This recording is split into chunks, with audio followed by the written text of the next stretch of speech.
Yo, yo, yo, check, check. Can you hear me? Can you hear me? What's up, y'all? We're going to be watching the Dave Rubin Jubilee thing and talking about some of the stuff that's going on in Newark. It's New Jersey, I think.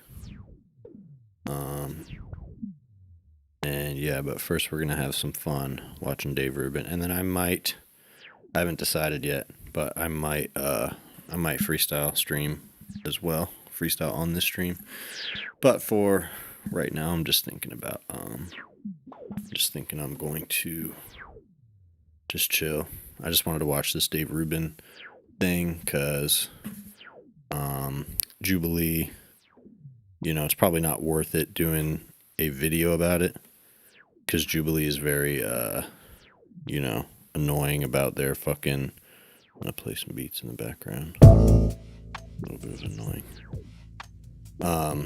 Yeah, Jubilee's annoying about their fucking copyright shit, so it'll probably be a better idea to just do this on a live stream as opposed to an actual video. Making a video about it probably won't end up being all that worth it. So that being said, let's go ahead and watch this. And if you guys want me to turn off the music at some point, I can do that. Honestly, we're better under Joe Biden. At the end of his administration, absolutely. Yeah, so can you give me an example of how? Yeah, GDP growth was better off, real median wage growth was better off, inflation was better off at the end of his administration, unemployment was better off at the end of his administration. We had the worst year of job growth in the past 4 years, just this last year under Trump's administration. Was the Rubin report, did that also accept Russian money? What show did I do for Russia? No, I'm not saying you did a show for Russia. I'm saying Russia saw you as a stooge who could easily say the talking points that benefited them. But what law is stopping you from doing anything that another person cannot do? Laws are not protecting trans people. If they were, trans people would not be disproportionately unemployed, unhoused, what would you like the law to do for you? Again, the law can guarantee equality. It can't guarantee protection, right? So yes, it certainly can. So has wokeness pushed America past the breaking point, or is the progressive movement the only answer to MAGA? I'm John Regalado, and from Jubilee Media, this is Surrounded, where one brave soul faces a room full of disagreeers. Today we're unpacking what it means to be far left, the backlash to wokeness, and what your vote stands for in the upcoming midterm election. I'm here with our featured guest, conservative commentator Dave Rubin. Welcome. good to be here. Are y'all ready to debate Dave? Let's begin. I'm Dave Rubin of the Rubin Report, and today I'm surrounded by the far left. I'm surrounded by the far left. My first surrounded claim is that wokeism did more damage to America than Trump ever did. All right, if you would like to debate this claim, please get to the center in 3, 2, 1. He's quick. Yes, I am. So I find it interesting that you think wokeism has done so much damage to America as opposed to Donald Trump. Wokeism did not kick 17 million Americans off of their health insurance through Medicaid. Wokeism didn't start a disastrous war with Iran that has now led to inflation outpacing wage growth. Wokeism hasn't ripped up institutions or attempted even to destroy free speech, even by your standards, because Ronald Reagan appointed judge ruled that the Trump administration was violating the First Amendment by attempting to deport, arrest, and detain students and faculty members on college campuses for protesting for Palestine.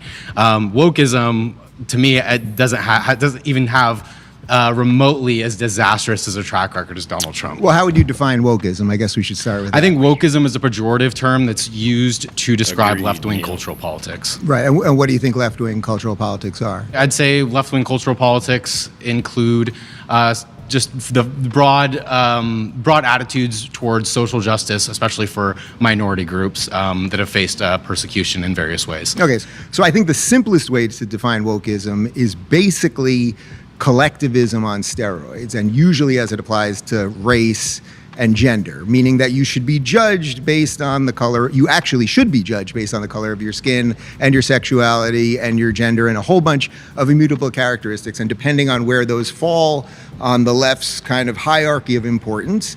That's kind of how you can parse out where people should be and how important their ideas are. So even assuming your characterization to be an accurate characterization, which I don't necessarily take. Right. We're going to have a lot of trouble getting to a fair agreement on demonstrate that wokeism Wokeism has, for example, skyrocketed inflation to outpace wage growth the way that Donald Trump's war of aggression on Iran has done? Can you demonstrate that wokeism has violated the First Amendment by arresting students and faculty members on college campuses? Okay, well, yes, I can. So let's start. Well, first off, the disastrous war, the quote-unquote disastrous war that you're talking about. You're talking about a 40-day military operation that stopped an apocalyptic regime from getting a nuclear bomb and exporting terrorism throughout the world. And we're now in an economic embargo of them. Is that right? true? We've basically done a blockade of the Strait of Hormuz. So to say it's a disastrous war, we've done a blockade. We did lose. Hang on. We did lose 13. We did lose 13 of our soldiers, and that is and killed over terrible. 200 children. But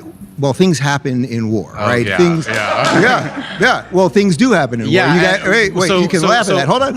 Listen, you want to talk? I agree. But that's why war should be a last option. If Donald Trump wanted to prevent the Islamic Republic of Iran from obtaining a nuclear weapon, he could have just stuck with the Iran nuclear deal that he ripped up.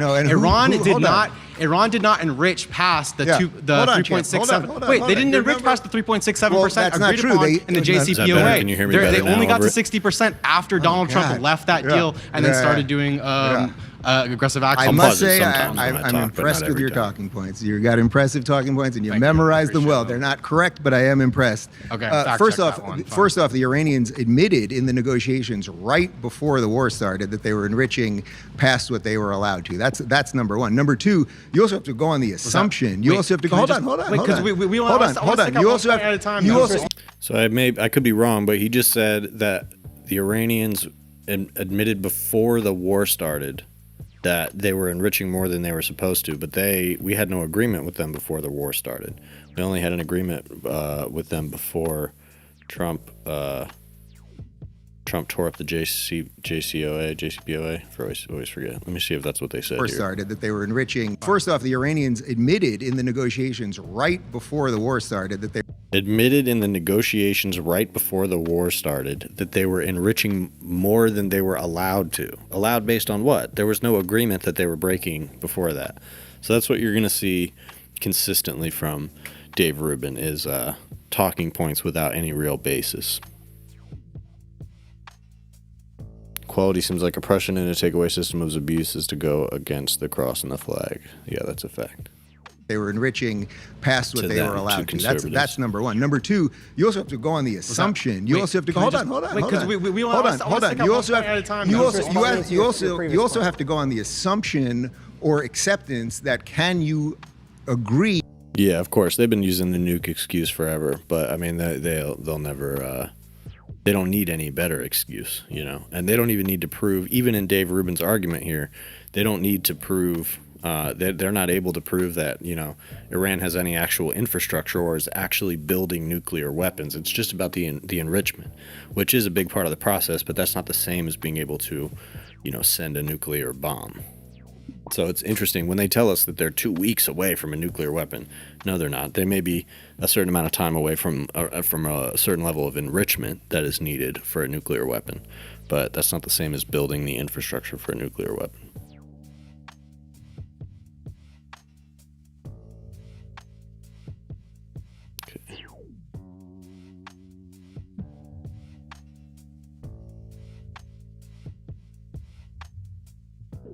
President bring out the truth, do own research, wear demon rats. Yeah. Can you agree or verify their claims? It's one thing to say, this is what we're doing, this is what we are agreed to, etc. But you have to be able to verify that. And the idea that we have people on the ground or the UN or some third-party organization that can verify what they're actually doing with underground nuclear sites and a whole bunch of other things is I would say, quite a leap of faith, right? You want to trust but verify. Can I respond to that? Sure. So that's funny. That was actually that was the provision of the JCPOA which Trump left. That was the agreement that Obama got signed while he was in office. That ever since Trump left that agreement, that was the agreement we had with Iran. So when Rubin says they were enriching more than they were supposed to, the only agreement we ever had that gave them a certain amount that they aren't allowed to enrich is that agreement. And that is the contention is not that they were enriching more than they were supposed to, although there's some reports like based on certain inspections or they weren't allowing certain inspections to happen. But that was an agreement that was left during Trump's first term. One of the first things he did was leave that agreement. It's a lot easier to leave an agreement than it is to make one. So, you know, the only actual obligation they ever had not to enrich to a certain amount was the deal that Trump decided to leave. And U.S. intelligence said that Iran did not enrich past the 3.67% prior to Donald Trump ripping up and stepping out of the Iran nuclear deal in I believe it was 2017, 2018. So again, when he did that. In these negotiations, because Donald Trump ripped up the Iran nuclear deal to begin with, that's the only reason why. Let's try it a different way. I'll try it a different way. The IAEA assessments agree with me, and Tulsi Gabbard, our director of national intelligence, testified in front of Congress last year, and according to the entire intelligence community, Iran did not have a nuclear weapons program. Okay. Why did they lie didn't have about a nuclear ICBMs? weapons program. They were enriching past the point that they were allowed to for civilian use. Everyone knows that. But allow me. But do you understand the weaponization process is different than let me ask just you enriching? do you think the Dave Iranian Rubin's been regime around. before this war, the Iranian regime Yeah, that has Dave pressed the Rubin people apparently around did a for really 40 terrible years, job during this. do you think that was a good regime? Would you say that was a good Well, government? when do you mean, What are Lord, those people? Were they progressive in any way? Did what they is it, hold Lord any of the Dan? values that When any you're of talking you about guys ICBMs, hold? are you talking about recently? We don't just Or are you start talking wars on about countries leading up whose to the politics first we Trump disagree term? with, or who are oppressive to their own people. We were actually an ally to Saudi Arabia, and Mohammed bin Salman ripped up. That I agree with. You don't do that. Okay. I don't sleep And with we're also Mohammed We bin got allies. something. All right, we got Yeah, something. we're also We got allies something to we Israel agree with. that has committed gross human rights violations in Gaza.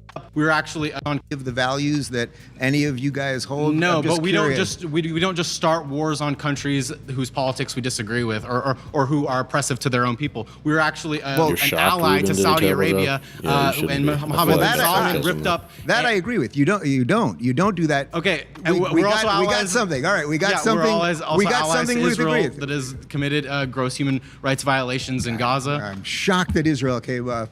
Israel, the only place that has any of the progressive values that any of you guys share. Really? Yeah, I mean, at this point, this it is seems actually- clear wait, that this is Iran probably This should is have perfect, nuclear because weapons. one of the things that you told me based at on the their beginning of this logic, that's the conversation conclusion was they're that gonna come to. wokeism was judging people why wouldn't based on they? characteristics and collective thought. Israel is literally centered around the prioritization of the Jewish people as a matter of policy. That is literally collectivist thought. So you must hate Israel too. You must think that that's the ultimate Let me ask you something. form of collective identity, right? How many Muslim countries are there? I don't know that I Okay, agree so you're with just that. pivoting. No. I'm going to answer. But your wait, question. is Israel collectivist? How many Muslim countries are there? I'm sure there are a lot of Muslim countries You have because any there are a lot more Muslims than Jews. Yeah. Well, just ballpark. How many Muslim countries are there? I would probably maybe say let's say between 10 to 20 maybe.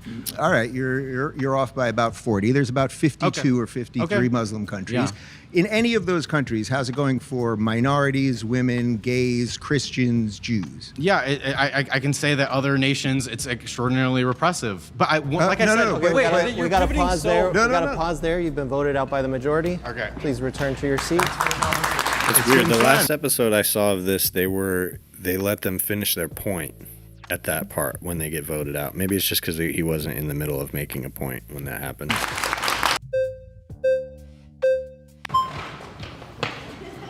Oh, she had it. All right. Dave. All right. Hi. Good to meet you. I'm Good to actually a meet big you. fan. And the collectivist point is odd. I don't know that that's the best point to make. He's making the point that Israel is a collectivist nation because it's based on the collective identity of Jews, which I guess is a form of collectivism, but it's not one that goes beyond that. And so I don't know that pointing to other nations that are monarchical in their nature is quite the same as saying that this is a collectivist nation. So it's not really a good comparison. But obviously, essentially a lot of these debates just come down to people comparing their talking points. Man, I've been watching you since all the way back in the Sam Harris era. Oh yeah. And then I remember you softening me up. Okay. No, you brought okay. on Stephen Molyneux, the white nationalist, and I was like, this guy just loves ideas. He just loves all different types of ideas. I love that.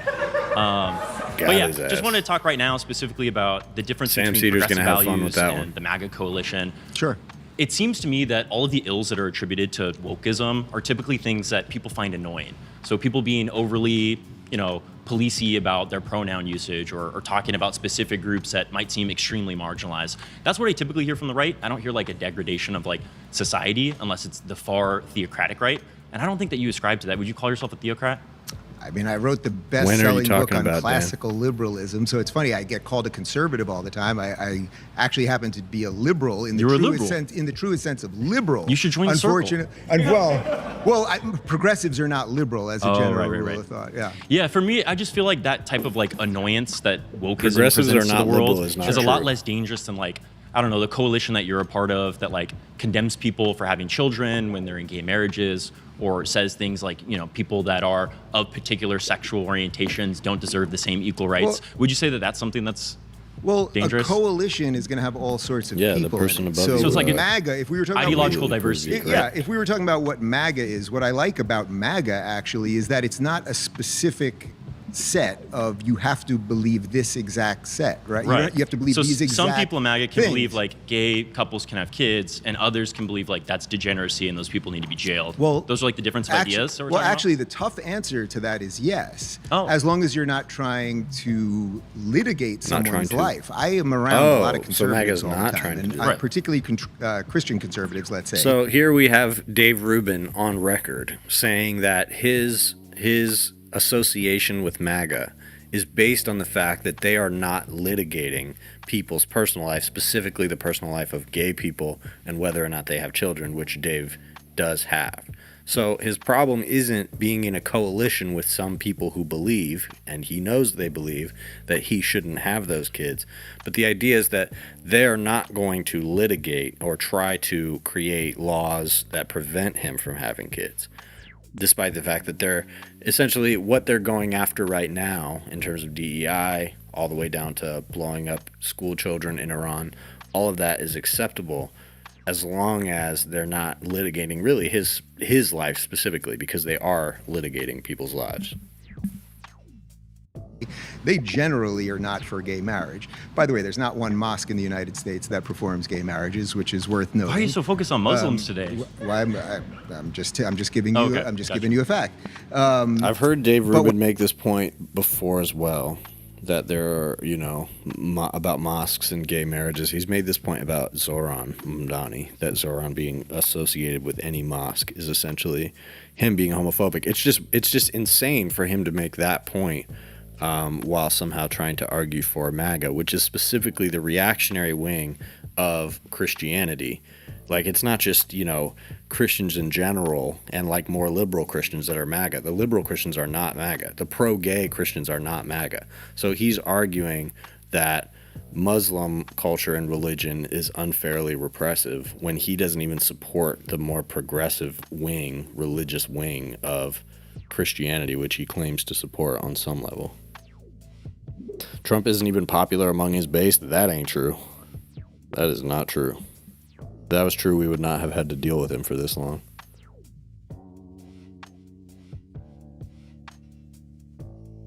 Yes, interview. Would you let Caitlyn Jenner use the bathroom that she wants to in your hotels? He said absolutely. He didn't have a problem with that. He actually gave a better answer than that. He said, I'm a hotel builder. If you said absolutely, he didn't have a problem with that. He actually gave a better answer than that. He said, I'm a hotel builder. If you told me I had to build one bathroom, that would be fine with me. I think it's a great answer. But that's what's crazy is that evolution has changed so much to the current MAGA movement. The MAGA movement today. That? Donald Trump would absolutely not say that somebody could use the bathroom aligned with their gender identity. He specifically banned that, and not just that, but he's also just called for. I don't know that he's losing them. Wrote an executive People order say that, but they've been saying that a lot. Far leftist groups like pro-transgender groups as a danger. I don't know that I would. Often the entire military can go after. That is insane. That is absolutely a violation of people's. They seem to a lot of the Republicans, including MAGA Republicans, but even just people identifying as Republicans, support the war in general.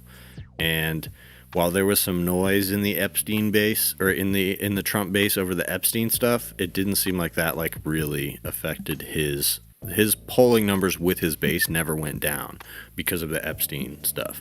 So as of right now, I've never seen any polling that shows that he's losing support among his base.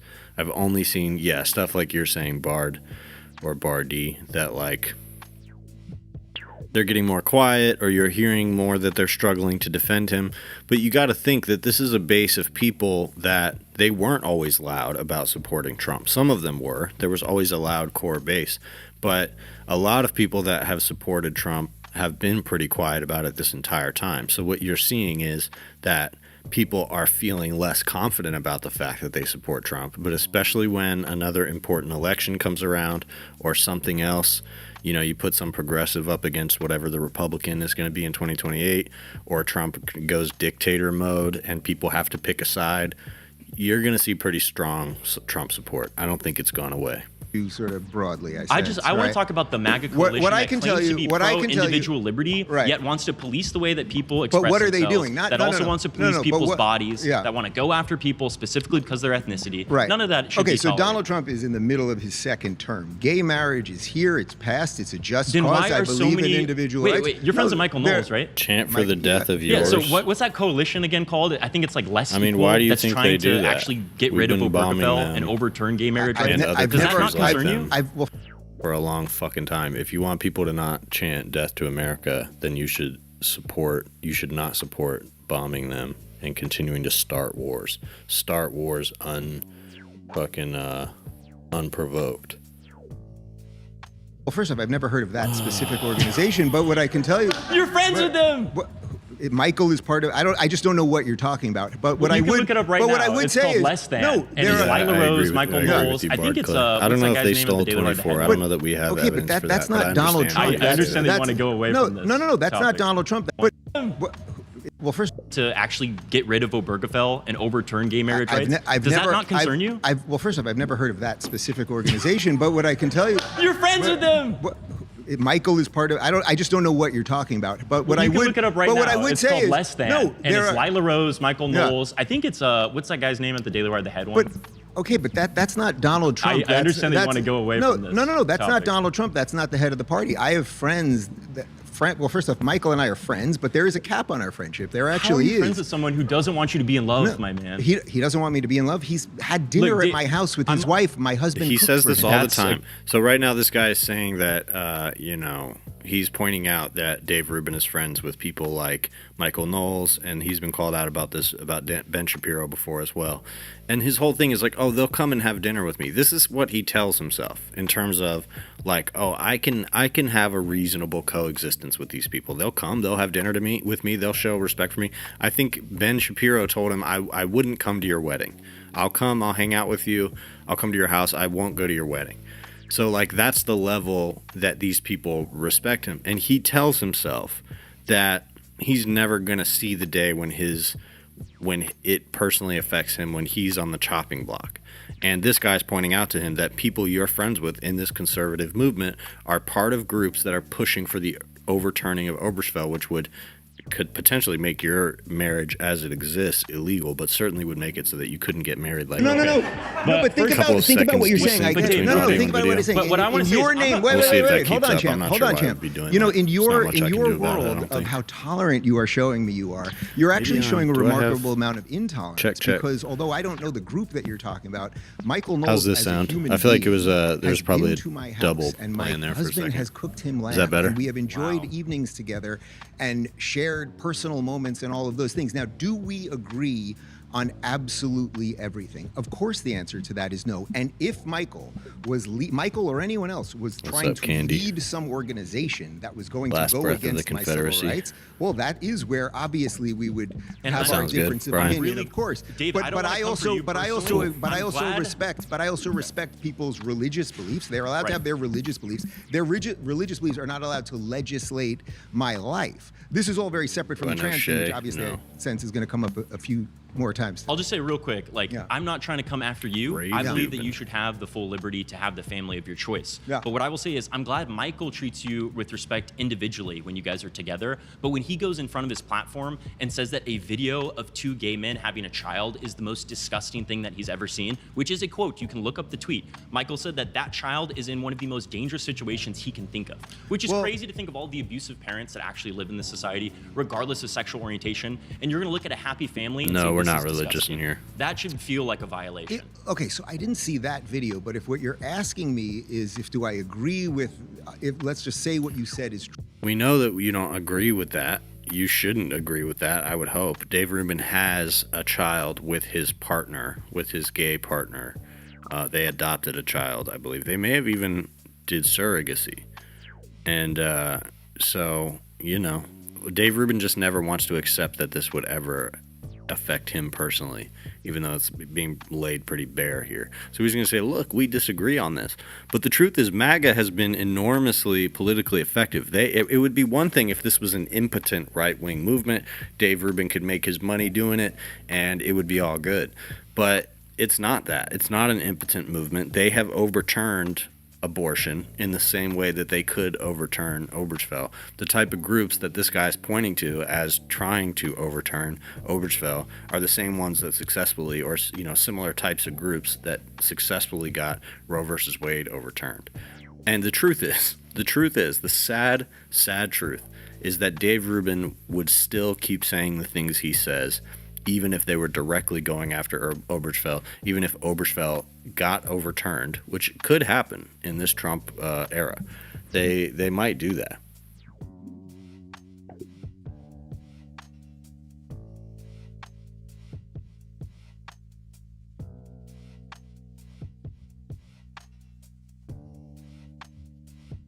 Two kid using their semen and egg donor for both. That's interesting. Yeah, I mean, that's the kind of thing that right-wingers find to be an abomination. So, even if one day they come for Dave Rubin, he's still going to keep shilling for them, is what it comes to. He's sold his soul completely. And honestly, the money would get better. If they overturned Obergefell and Dave Rubin stayed in the conservative commentary circuit, they would pay him even more. The money would get better during that time for him to continue propping up right-wing ideas. True. Do I agree with Michael's point on that? Of course, the answer is no. But that is the MAGA coalition. No. That's what I'm saying. No. That is the ideology. No, that's not the coalition. No, that's not the coalition. No, that's not the coalition. That is what the administration is pushing you're taking towards. a very specific person and you're saying. Is it a small specific? Oh, is it absolutely. A yes. No, it is not. Yes. Oh, it is. It is a majority. No, that's completely absurd. That's is completely not. absurd. It's Okay, completely absurd. We got to pause there. You've been voted out by the majority. Please Give me return two. to All your right. seat. They call her a fighter. They call her a builder. But you...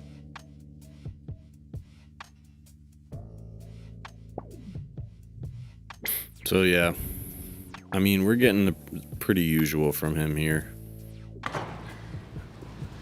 Good grab. I want to go to your prompt in a second, but I just wanted to address, though, I actually come from a Christian background. I spend a lot of my career debating Christian nationalists.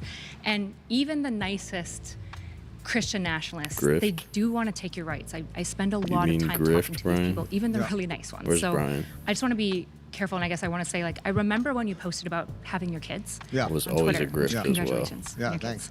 kids.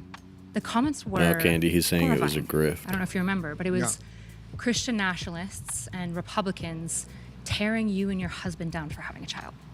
Well, you should also note there was a lot of love. There was an awful lot of love from an awful lot of conservatives and liberals and people. I across forgot the board Dave and worked everything at else. the Blaze. The way the internet operates is people only focus on the negative. So, was there a whole bunch of nasty Which comments? side did it was there come a from whole more? bunch of nasty? Do you guess? Let's be honest. Let's just be honest. Which side for supports it more? that? If you're asking me about for that specific post, it was Democrats and no. liberals. For that specific post, it was mostly people on the right, for sure. It was. Who are attacking you? Yeah, I Of course. fully acknowledge that. Of course. Absolutely. 99% of the hate that I get is from people that are in this circle. Sure, but it's definitely not for being gay. What? It's, Well, it's for supporting going back to the prompt. No. It's for support. So right now she's making the point that when he gets hate from the right, it's because he's gay. And when he gets hate from the left, it's because of what he believes in. It's not for being gay, like an the act authoritarian of gay. desiring, Yeah. probably Jubilee demented Epps with the old MAGA circle, man. they gotta So teach him going back what to a the majority prompt of vote is. wokeism, it seems like you pretty defined it funny, as Spike. intersectionality, some collectivization. Why are you based being on weird, demographic Candy? factors. We could basically So go wokeism with No, I'm that. not is tall. I'm 3 intersectionality. feet. I'm 3 It foot. is a piece. Well, 3'6". intersectionality is a piece of wokeism. If you're going to group people on these immutable characteristics, and then you decide based on this, we got to put black people up here, we've got to put white guys down here. gays are going to be above the straights, trans will be above the gays. You have this And what endless specific hierarchy. policy harms have happened? I mean, quite literally, the easiest one would be college Happy Pride admissions. Month. I mean, we know that Harvard and other Oh, yeah, it's colleges June 1st. were Hell yeah. Happy Pride discriminating Month, everybody. against mostly white They and so put this Asian Dave Rubin students episode out on because purpose. they wanted more diversity, and they were allowing students of color with lesser grade. Demographic Yeah, we could basically So go with that. wokeism is intersectionality. It is a piece. Well, intersectionality is a piece of wokeism. If you're going to, Yeah, well, I might have been stretching it a little bit, 3'6". I'm like 3'5" and a We've got to half. put black people but up here. We've got to put white guys Yeah, down they here. say I'm pretty tall. Gays are going to be above the straights. Trans will be above the gays. Do I you think have there this will what be an endless end to the specific hierarchy. policy Christo-fascist harms MAGA have movement?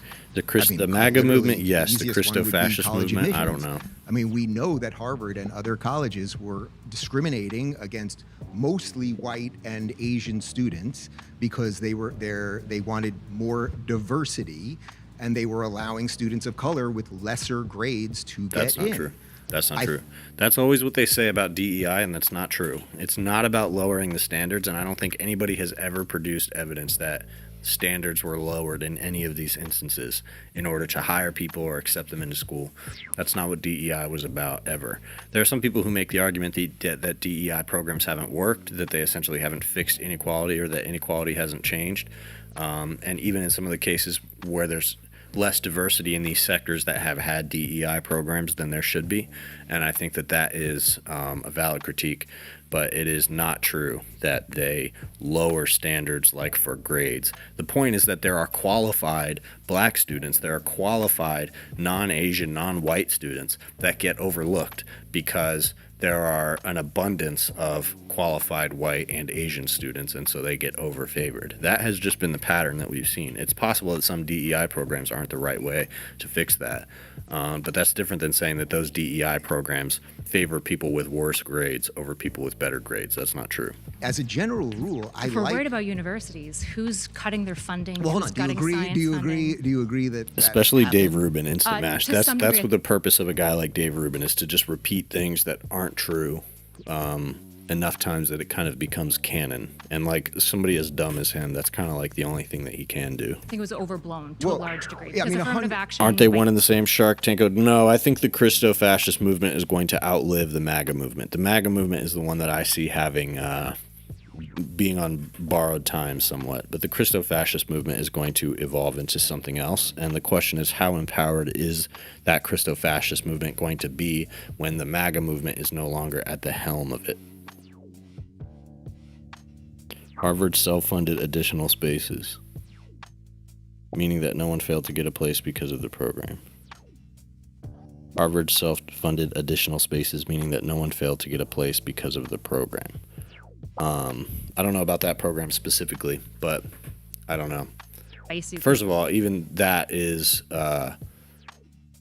not in itself a bad thing, but it's also not the same as standards being lowered. And I also just don't know that I believe you that they just let anybody in who applies. They will have different groups once MAGA is no longer useful. Trump, yeah, like the MAGA movement's going to die with Trump pretty much, but it's going to evolve into something else after that. It ended, I think, in the early 2000s, right? A lot of these issues were clamped down on. Yeah, I don't know. quickly. And the issue. The idea that they're just letting anybody in who applies who's like black or has a certain name is just not true. That's the kind of thing that you learn, that you hear if you listen to moronic conservatives like Dave Rubin. Issue is that when you look at the reason why. Well, I mean, you could look at corporations. I mean, all these corporations. They're that have definitely not their going to DEI change stickers on it, religion. Just on a Delta flight. It's just a matter of how disempowered they are after the Trump era. You know, like if they're disempowered, then they're going to have to like change form. But if they are able to retain dies, that's when it will kind of maintain Trump characteristics.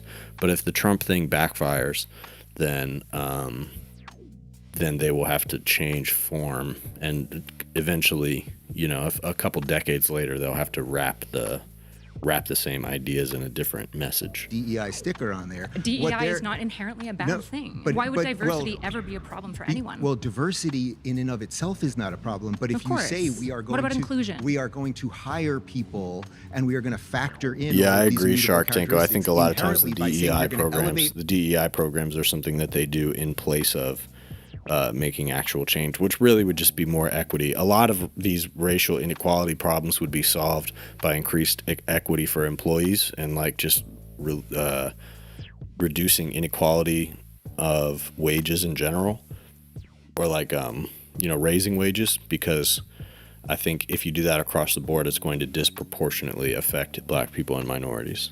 One group of people, you are going to have to discriminate against another group Do you of people. have a diverse? And that actually is racism. Do you have a and or diverse, bigotry. unique experience based on your gayness that other people will never have? I'm sorry? Does your gayness give you insight into certain experiences that other people simply will not have because they're not gay? Well, I suppose as a gay person, I do have experiences that some people don't have. And you probably have knowledge That was and, funny. and Did you not experiences. catch that? I You did didn't- get you the joke. kinda- you got that? Okay. I mean, lots of people do all sorts of crazy okay. sex. Yeah. All right, yeah. But the issue is that what we're talking about here when we come to diversity. But I wouldn't want that is to have a anything. benefit. I wouldn't want that to have anything to do with me being hired. Or Sure, me but it's being really allowed hard to into a compare. So, school. sir, let's say I granted Yeah. you all of the woke harms. Yeah. The issue is that it didn't take us to Iran. It didn't kill schoolgirls. It didn't, right now, crush with the FCC and kick multiple people off of air and threaten to pull things. It's not burning books in Wait, Florida. who's been kicked off air? Jimmy Kimmel got kicked off of air. ABC was regularly under threat for doing these things. The Well, FCC ABC president, made a president decision. came out after Jimmy Trump Kimmel- called but him Jimmy and Kimmel's said on air. that we Jimmy can't have these Kimmel's type of on air. things. He tried They it, crushed $1. James He tried it. Tallarico. It was not funny but at this has all. happened over and over again. There What do are you mean they books crushed being James burned. Tallarico? James Tallarico is the nominee right now. They crushed his appearance. What do you mean they crushed The his appearance? FCC wouldn't allow his appearance. I don't know what you're talking about. I have literally no idea guess what you're look talking it about. up. We got to pause there. Yeah. I think you were talking about Colbert's Long form rage show. bait. Yeah. But, I mean, it you've still been voted out exists. by the majority. I wouldn't do a full video on it at this point, but I did want to watch this, and I figured I might as well do it on stream. You're quick. How you doing? It's How not you me doing? giving So, them I just giving quickly them wanted to views. They got recognize- I love this, by the 304,000 way. You have a views very on this already, and unconventional it's going up. household. So And wokeism it's is going to get brought attention into that whether I household, watch right? it To or be not. to live with your husband, Kickflip or your hospital flip? children, Ooh, work as a hospital flip is surrogacy. cooler. And I appreciate Kickflip wokeism. is a didn't bring classic, that. though. Equal Yeah, rights, equal rights. So brought that, wokeism is, equality. as I define it, as I Yeah. view it personally, is looking to expand on already existing civil liberties, right? To ensure that, to ensure America practices what it preaches: equal protections, inclusion of everybody, democracy, etc. So it's not a policy prescription; it's a social prescription. Donald Trump is president. He's the head of the executive branch. He has a trifecta, a judiciary that's on his side. Donald Trump's violent. Donald Trump's destroying the pillars of America: democracy, negative rights, the rule of law, our Constitution. The list goes on and on. So I'm just curious to see what institutional already getting damage washed has in this. wokeism done. And Sure, if well, you want to engage with Trump being violent, that'd be nice. Yeah. Well, I mean, I just don't agree with anything you said there, period. First off, wokeism isn't what led to, say, gay marriage. What led to gay marriage think that's is true, the fight Claire. for equality under the law. If you believe that If heterosexual... people were less likely to get certain jobs because of their orientation or their race in the past, and there are programs to increase the amount of those people that are getting jobs, wouldn't that make sense if it ultimately helps to balance the amount of equality, the amount of people who are getting access to different opportunities? Like, if people are prevented from getting certain opportunities, and there's research showing that, wouldn't it make sense to try to create programs so that those people specifically get more opportunities? Doesn't necessarily mean that white people, for example, don't have opportunities.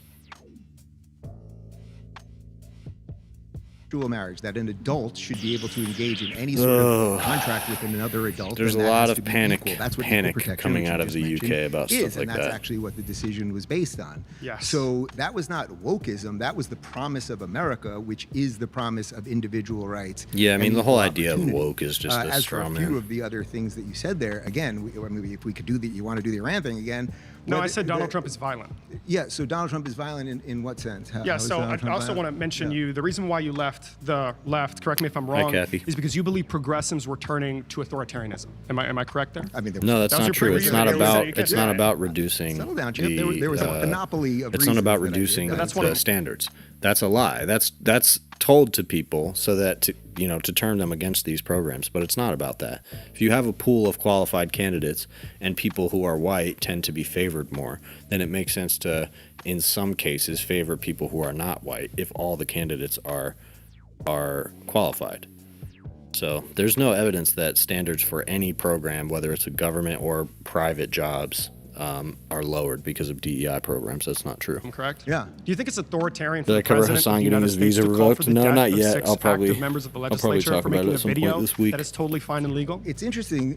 Oh, well, first off, you're talking about the video where they basically Mark Kelly, Mark yeah. Kelly and several Yeah, I of saw these that guys were incident. basically saying if you're in the military, you can go against Trump and all those things. Well, first off, there are some legal, actual reasons that perhaps you should not, as a former member of the military, be telling. Yeah, the punishment for making videos is death. I forgot. Sorry. I'm sorry. Did anyone? Hang on. I think probably post-Civil War, Spike, there was an opportunity to really repair the country, and Reconstruction essentially didn't go far enough. I would say that's as close as you could get to diagnosing the problem in those terms that you're putting it in, but I don't know that it's quite that simple either. But Reconstruction was definitely an opportunity to completely restitch the fabric of this country, and they didn't quite do the job. Did anyone get put to death? It doesn't matter. The president of the United States is actively calling for the death of members of the legislature that oppose him. Is anyone in trouble? Is anyone in trouble because of that? You're missing the difference. No, you're saying Donald Trump. Okay, no, hold on. Dave Rubin is so bad at this, bro. He's so bad at this. He's not making good points, and he's also not dominating the conversation.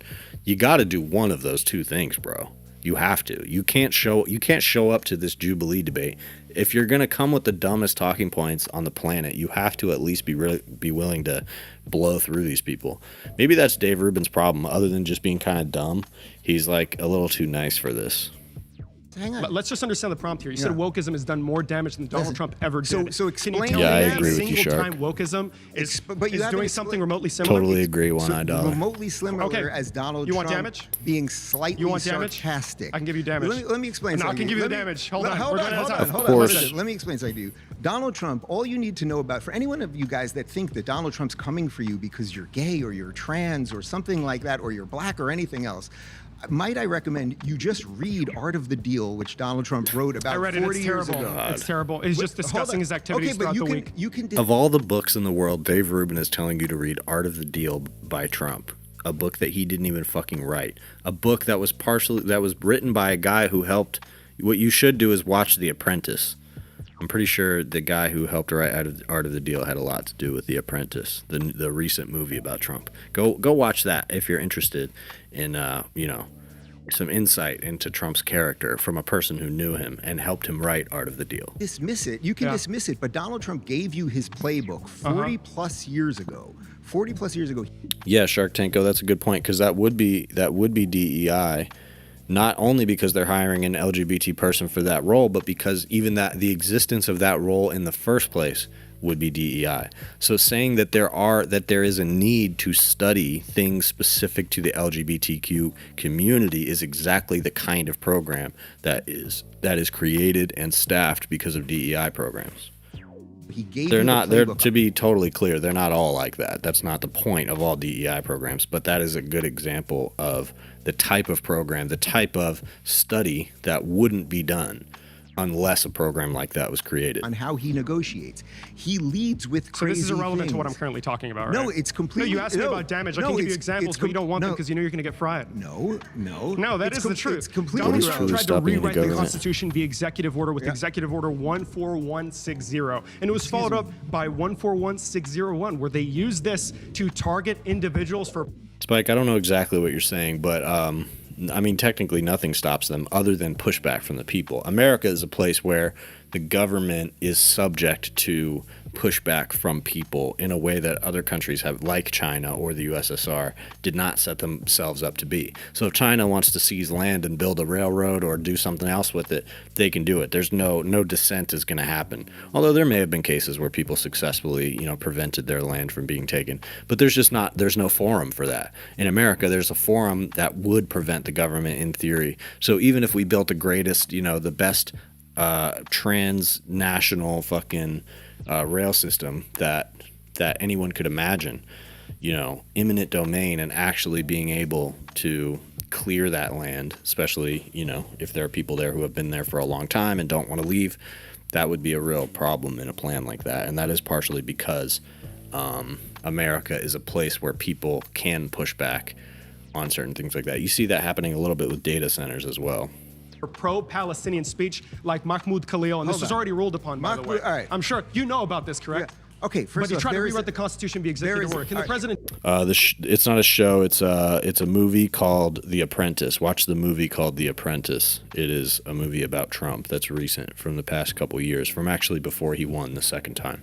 If you're interested into some insight into Trump's character, partially, helped to be written by the guy who wrote Art of the Deal. Do that? There is a guy who difference. actually Hold wrote on. it. There is a difference between exercising free speech. not answering. There's a difference between exercising free speech and closing down a campus and not letting students get.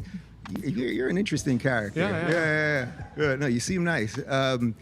There's a difference between exercising free speech, which I will always defend your free speech, no matter how noxious it is, The president and closing down defending the campuses. president. No, they weren't. Yes. No, Mahmoud Yes. Khalil and all of these masked He was Hamas almost deported with jihadis. no cause, and it's literally in the documents of the case. Well, first off, Marco Yeah. Rubio has illustrated the point many, many times. true. If you're here on a green card or a student visa They or can anything revoke else, it with no you cause. don't have the exact same protections that you don't. Congress shall make no law. What? No. Yeah, for people that are citizens of the United What's the States of precedent for America. that? What's the precedent for that? Wait a minute. Nothing. So Donald Trump tried to sign an executive order rewriting the birthright citizenship clause of the 14th Amendment. Where'd he get this power?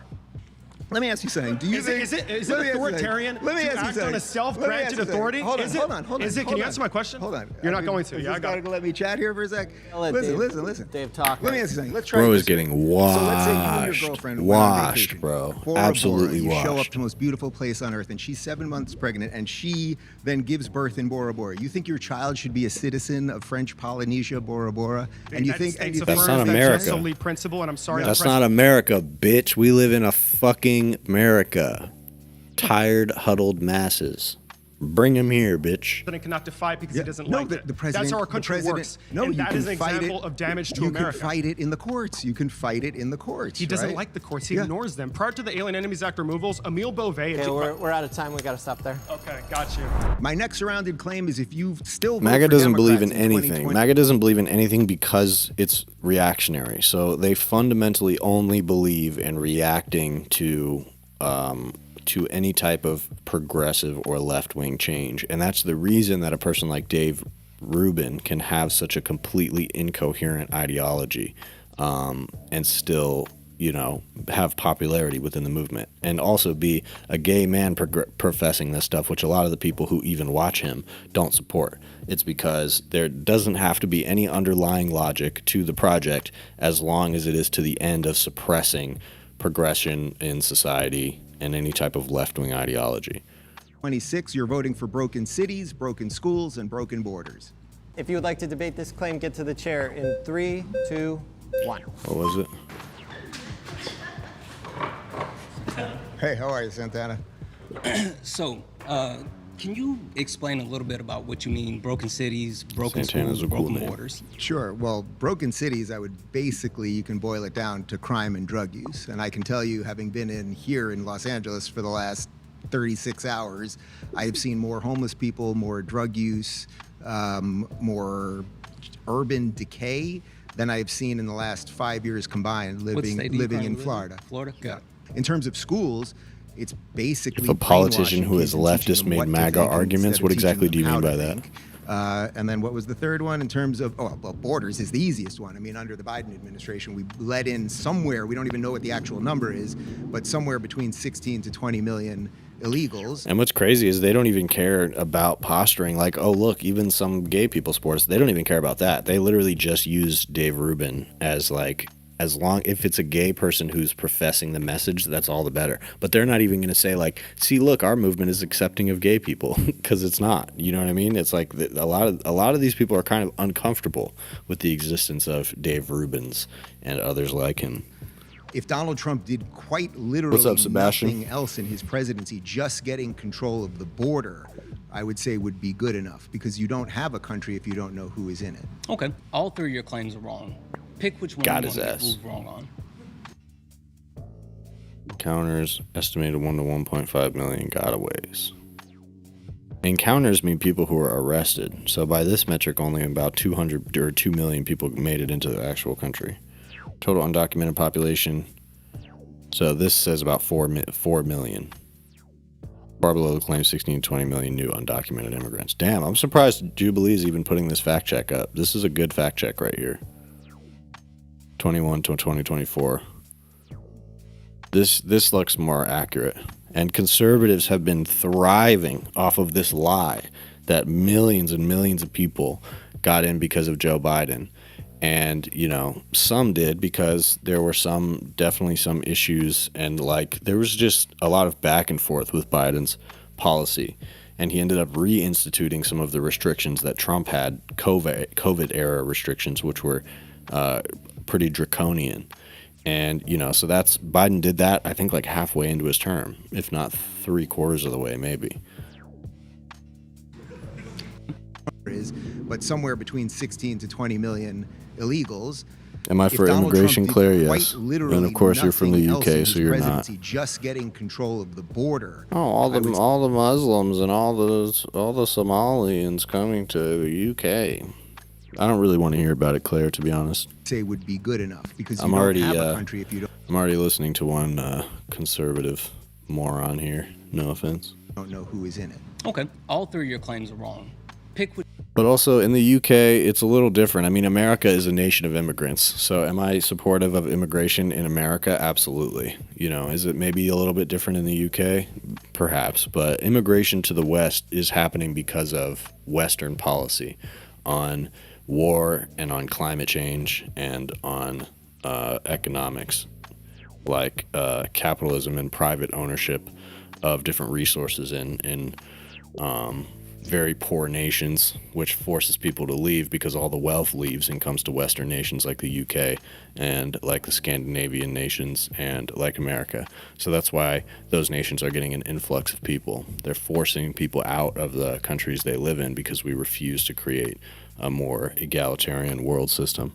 So that would essentially be my take on immigration. Do I think infinite immigration is sustainable? No, but I do think that, you know, it happens for a reason, and certainly people are integratable into the nations that they're moving to. And I think most of the opposition to immigration is purely reactionary.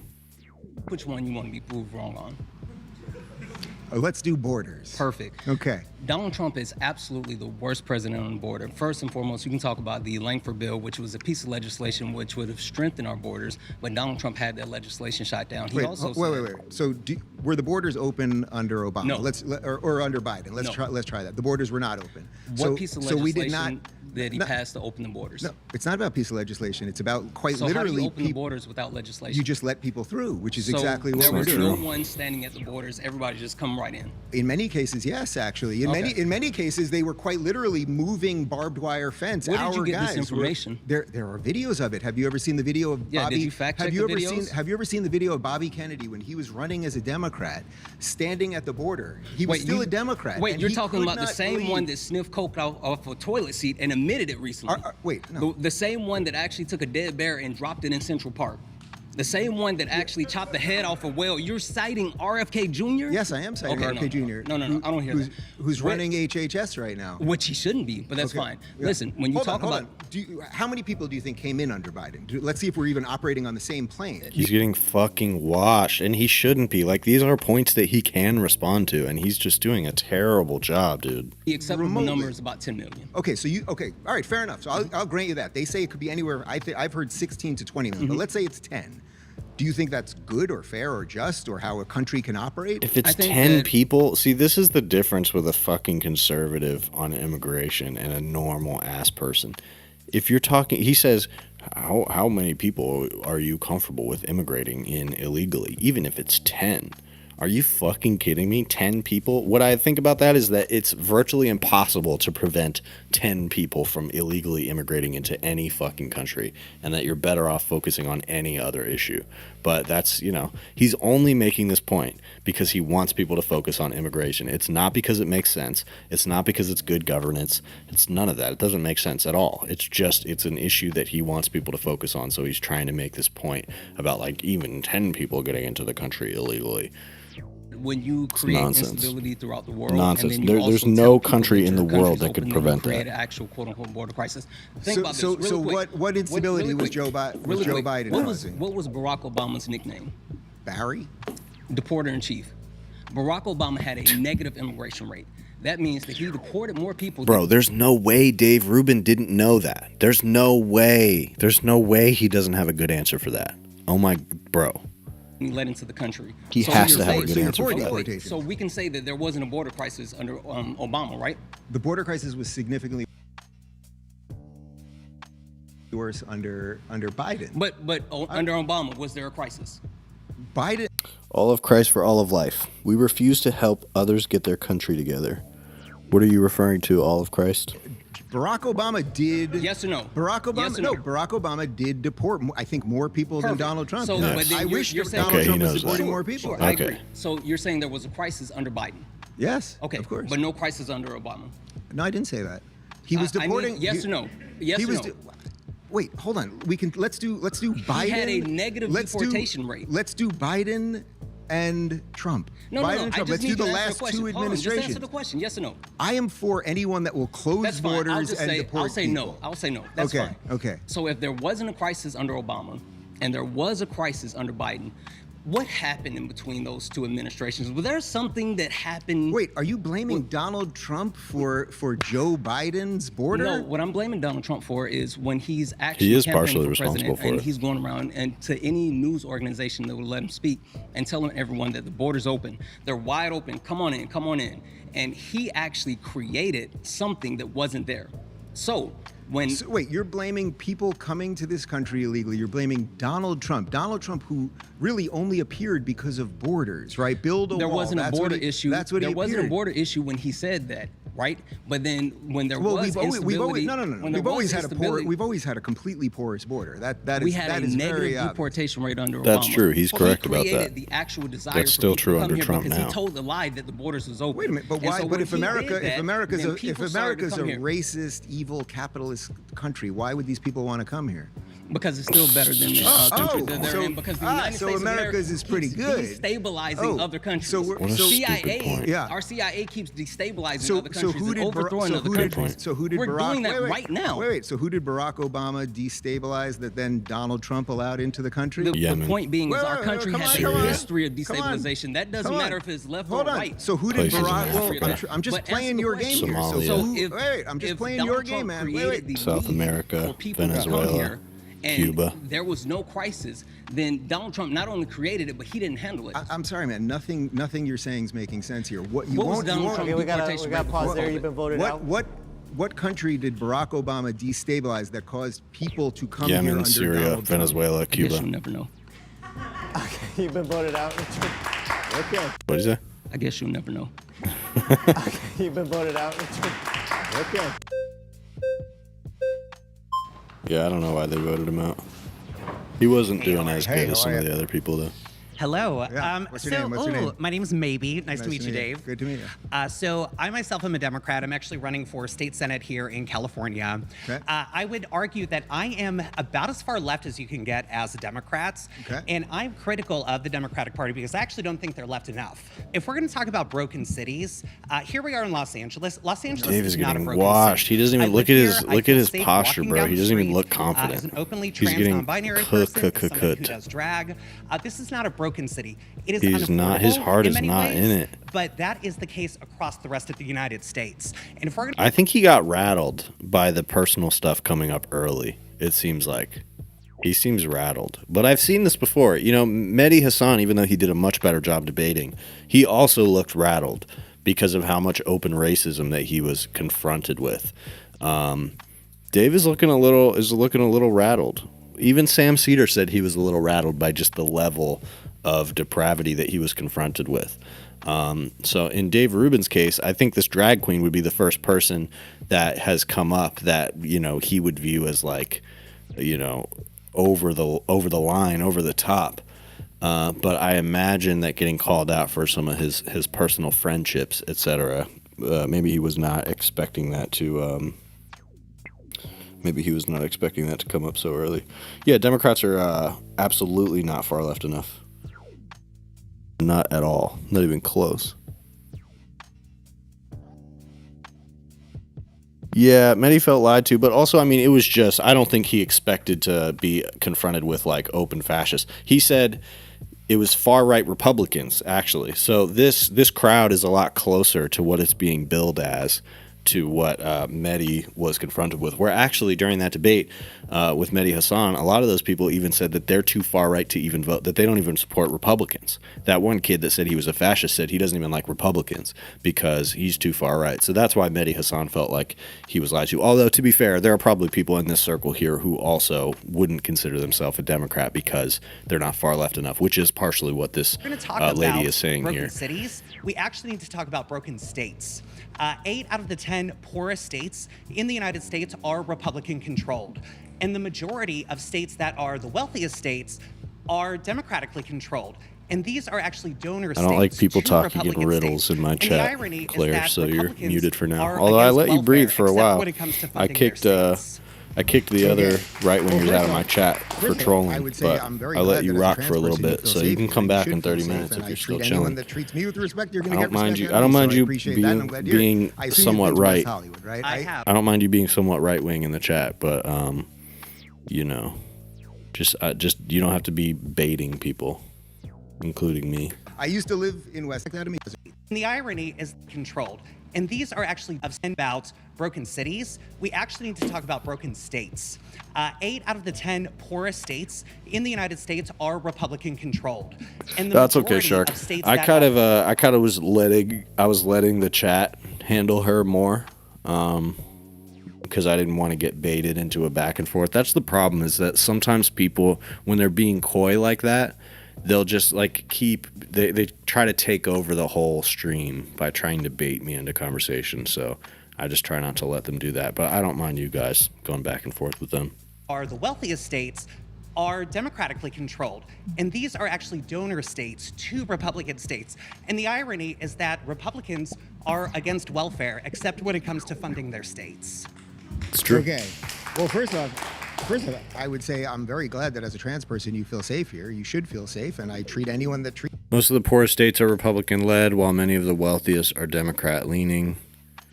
Census and state legislator shows that 9 of the 10 poorest states vote Republican, and 18 of the 19 poorest have Republican-controlled legislatures. Also find that higher income blue states often pay more in federal taxes than they receive, while poorer red states often receive more than they contribute. So, Democrat and Democratic-leaning districts and cities are funding red states and red communities throughout the country, which we already know, of course. Treats me with respect, you're going to get respect out of me, so I appreciate that, and I'm glad to hear it. I assume you've been to West Hollywood, right? I have. I used to live in West Hollywood, pretty close to the Abbey, and I left about I moved to the Valley before that, but I lived there for about 6 years, and the 6 years that I lived there, from about 2013 to 2019, it was pretty clean and it was pretty safe, and there weren't drug addicts and homeless people all over the place. I spent the last 2 days there in West Hollywood. That's the hotel I'm staying at is there. There are drug addicts and homeless people everywhere. You would acknowledge that is the case, yes? I would acknowledge that, but I would also acknowledge that there are plenty of housed people who are also drug addicts, and they never seem to be the problem. It's only when they're existing in poverty, abject poverty outside, that you have to witness it, that it becomes a problem. The issue is not that these people are dangerous. The mythology around people experiencing homelessness is that they are dangerous. The reality is that unhoused people are more likely to be victims of violent crime than perpetrators. Well, all right, so listen. She just cooked right there. That was an excellent way to answer that question. It isn't exactly what I would have said, but I can actually get on board some of what you're saying here. Now, there's a couple issues here, because unhoused people are far more likely to be victims of violent crime than to commit it, with rates of assault, sexual violence, and even homicide. You know, I will say the Jubilee fact checks are better. They used to be bad. Early on, the fact checks were terrible, and there were some straight up, completely right-wing partisan fact checks, which I'm sure there still will be, but this is better. They're doing a good job fact checking this episode, and it doesn't seem to be.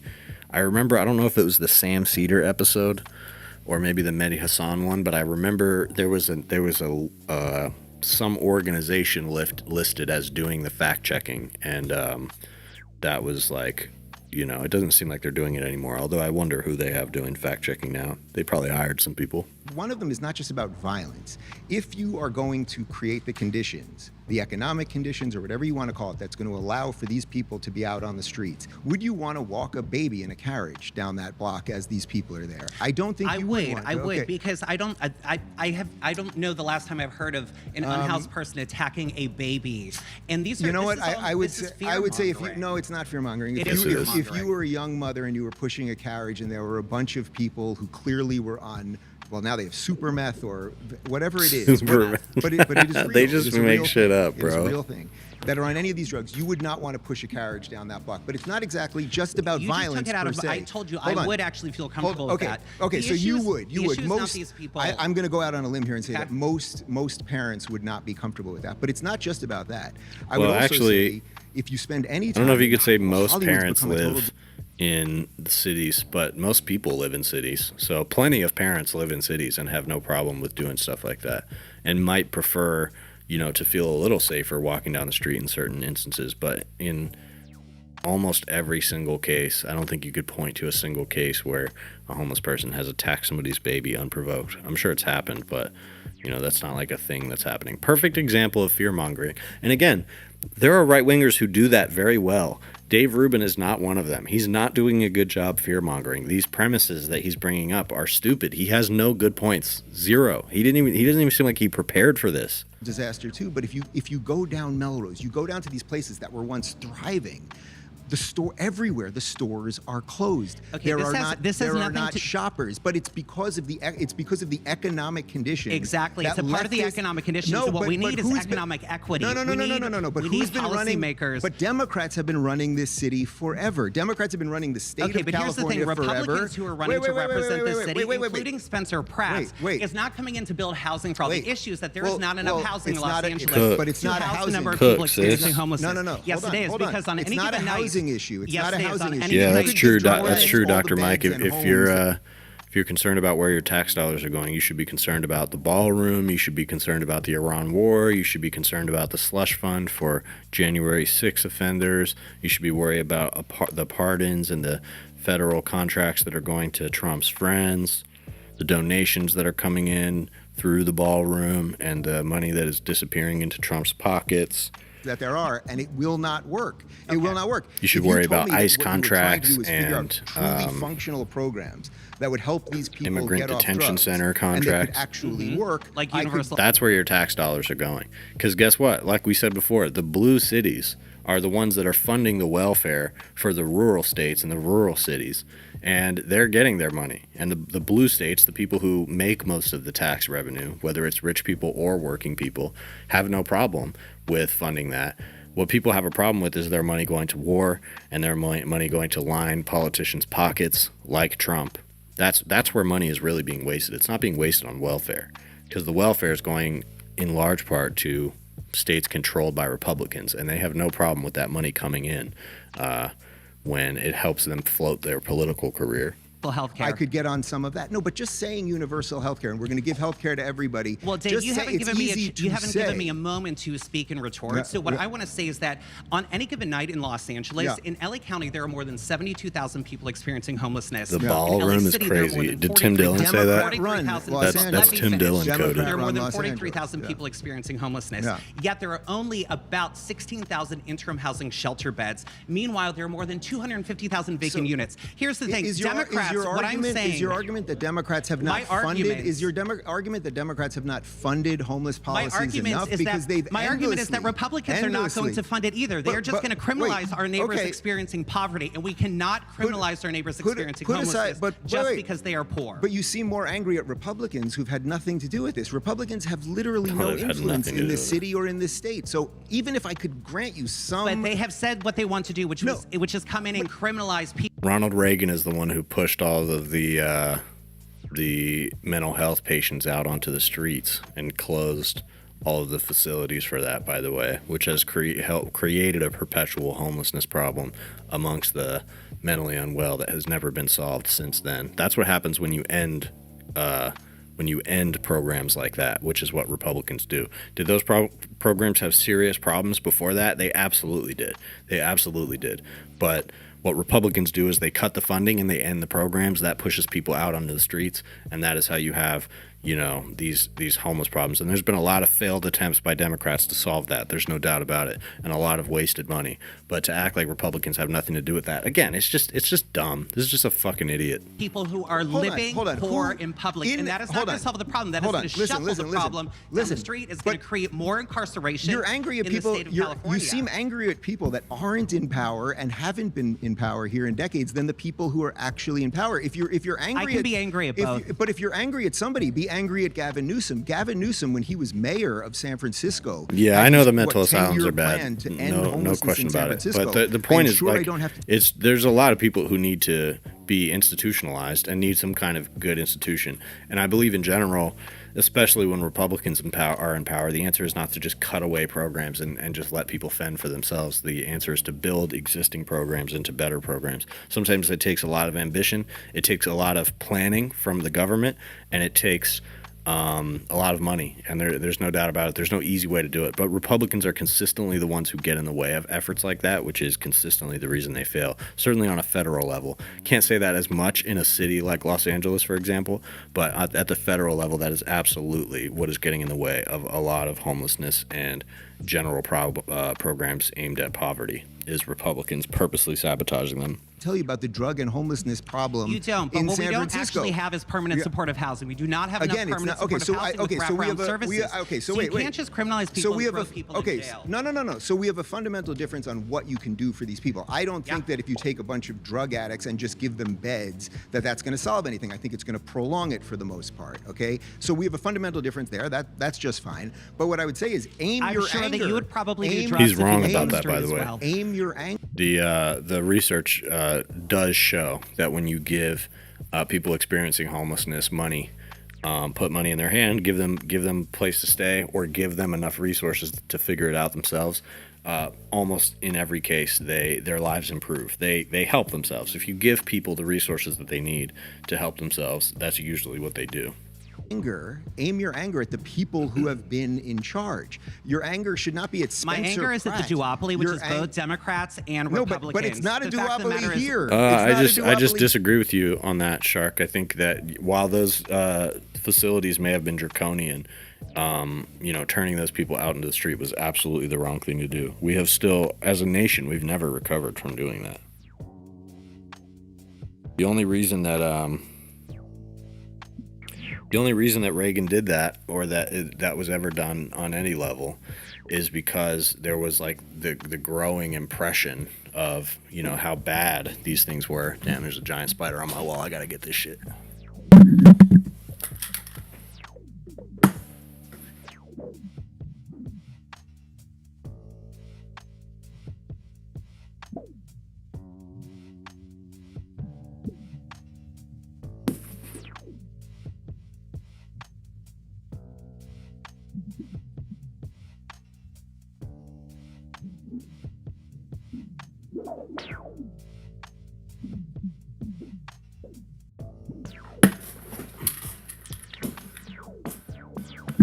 That shit was big as hell, y'all.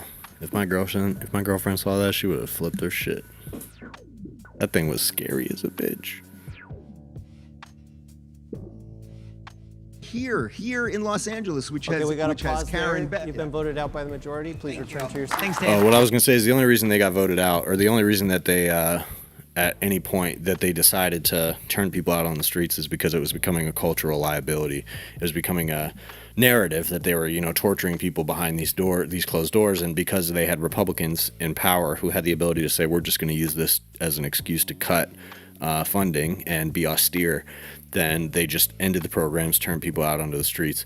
Rather than figuring anything out, they just cut those people off of the government dole. These were people who needed to be provided for by the government in some sense, and they were just cut out and turned on the street. And that was only because it was becoming, something that was being discussed as like, the evil of the government. And I think also Reagan was somebody who particularly believed in that.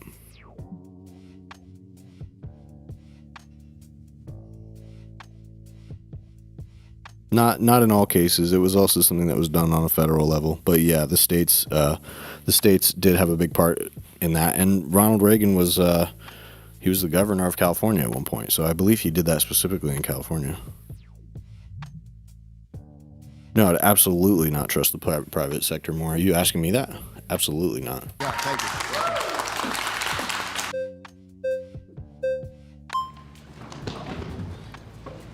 He's quick. He's quick. Hi, Eric. How are you? Good, how are you? Good, good. So I really want to ground this conversation more in what I believe is the greatest damage that's happening right now in America, which is the affordability problem. And I think that there's no one who has exacerbated that more than Donald Trump and MAGA Republicans. We can talk about cities specifically, but I'd like to just talk about the nation as a whole. Sure. If you look, I was previously an economics teacher for 12th grade, and if you looked at the three primary indicators of how the economy is doing, GDP, the labor market. You're asking me that? Yes, I do know that Trump lost the Iran war. I was asking Shark. Oh, okay. It's okay to not trust the government, but you just have to understand that the government's incentives work differently. And I'm always going to trust the incentive of a government program that exists to govern and to meet the needs of people and to follow the law versus a private company whose only responsibility is to make a profit. And while there's tons of corruption and bloat and waste of time that happens in these government agencies, I think it's vastly overstated. And for the most part, I think, when you have programs that are properly incentivized and you have good people and you throw money at the problem, I think government can do a lot of good. Market and inflation, all three of those are indicating that the economy is going in a downhill direction. And that's also validated by a recent poll. 73% of people in America are saying that the economy is in poor condition. Now, if you look at the primary things that the Trump administration has done, taking away people's health care in one big, beautiful bill, the war in Iran, which has raised gas prices, that's really the thing that is making everyone Not the really government, feel the private oh, sector. Affordability, I need to choose between gas and groceries. This is the big problem. Government spends money. So I don't think that going more Private in the sector's Republican trying to make direction money. is necessarily going to be helpful for that, because we're seeing that Donald Trump ran on a platform of making the economy better. He appealed to people, the populace, of saying, listen, I understand the struggle. They pointed the finger at immigrants, at trans people, LGBTQ people, but then he made it worse. I don't think a lot of people were expecting that, the economy could actually go in a worse direction. So I just want to say. Again, I think there's been a certain theme that I disagree with a little bit of the premise there, but I can basically get on board what you said there. Look, if you want to create the conditions for economic success, what I think you have to do is you have to lower taxes literally for everybody, and you have to eliminate as much regulation as possible, right? When we see a massive exodus right now. I agree with you, Sage, but I don't think the problem. I don't think Texas over, is the full answer either, because a lot of the housing in Texas is shitty. So it's a good short-term solution, but not a good long-term solution. You need lots of things. You need government housing that's going to last a long time. You need private sector housing that is going to incentivize people and is going to be expensive and luxurious. You need middle ground housing that's affordable and also able to be maintained and owned, within structures that are going to be incentivized to maintain it. So you need all of these things. And you also need regular maintenance of government housing as well. So in general, I do kind of agree with the idea that you have to make it easier to build across the board. But the problem is if you just make it easier to build, the private sector is going to come in and do all the building, and then all of the housing is going to remain expensive, and it's just going to drive the price up even more, or at least it's going to increase the scarcity, which they're going to use to drive the prices up, which is really already the problem we have. It's not even so much that we have no places for people to live. It's that the places for people to live are vacant because keeping certain units of a certain value vacant increases scarcity, which is good for the people who own large amounts of property. If all the property was owned by individuals and individual landlords, we wouldn't have that problem as much, even though landlords in and of themselves are problematic. But what happens is you have these mega landlords that own all this property, and for them, it makes sense to keep some of their housing vacant because it overall affects the economy in a way that makes them more money. They have lost trillions of dollars in tax revenue, right? So the guy wants to fund big government programs, and what he's saying is, I want to tax these people more, and then he is causing them to leave. That is what people are going to do in a free society, right? We have states' rights, and in Florida, say, we have no state income tax, we have low regulation. We create the conditions for economic boom, and that's what we're getting right now. It's not a coincidence that massive corporations, and if you look at nothing He's else, just getting look at nothing else, dog walked, bro. He's getting dog walked by these debaters and by the fact checks. Every single point he's getting fact checked on. I don't think the fact check has backed him up on a single thing. I want to touch on what you were talking about, Mundai, because I don't know the answer to that, but I can say. Okay, I'm not trying to get you. I'm not trying to get you. So 2.3 million people have moved to Florida since COVID, right? And it was largely because of COVID. And then there were economic opportunities. Now it's because there's a huge boom down there, and there's lower taxes, and DeSantis is trying to get rid of property taxes, et cetera, et cetera. You know how many people have left California since COVID? Well, I would like to talk about again, I'm not trying to get you. billionaires who would leave California on. if there was a 2 million. proposed billionaire tax, and the percent is less than 5%. No, but the billionaires are the billionaires that billionaires will leave. But the billionaires are leaving. Peter Thiel left. Elon Musk left.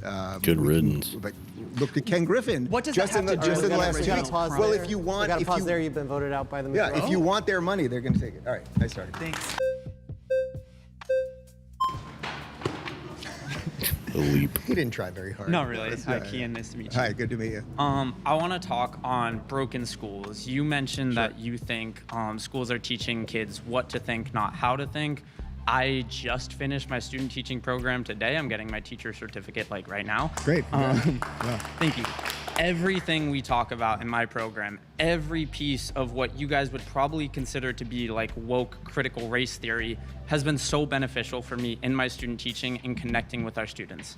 Give me an example. Yeah, taking students' backgrounds into account when I am planning my lessons, making it actually engaging for them is like the step one if you want to teach them anything. Because if students can you give me aren't an actual example? I'm okay, following for you sure. here. Yeah. Like I have noticed a lot of my students are specifically concerned about like money and being able to make money in the future. So when we're reading Romeo and Juliet, we talk about the class. Shark, I think that's wrong-headed. I think people go into government in general because they want to serve. People don't go into government because it makes a lot of money. They don't go into government because it's like, ooh, I'm going to be able to skim off of all these government contracts. Most people who work in government have no opportunity to do anything like that.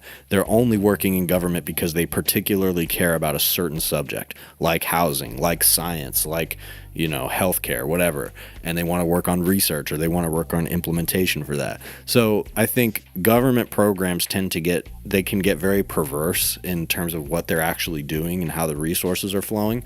But the problem is not that they are snakes looking after the chickens. The government has no incentive to kill people or poison people.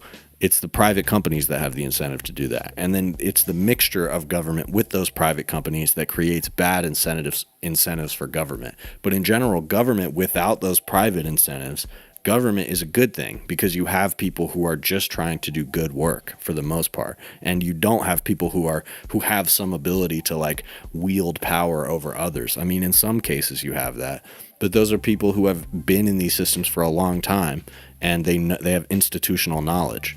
And private stuff just works differently. So I agree there are problems with government programs, but I think for the most part, the problems come when private incentives get in the way of what government exists to do, which is to spend money making everyone's life better.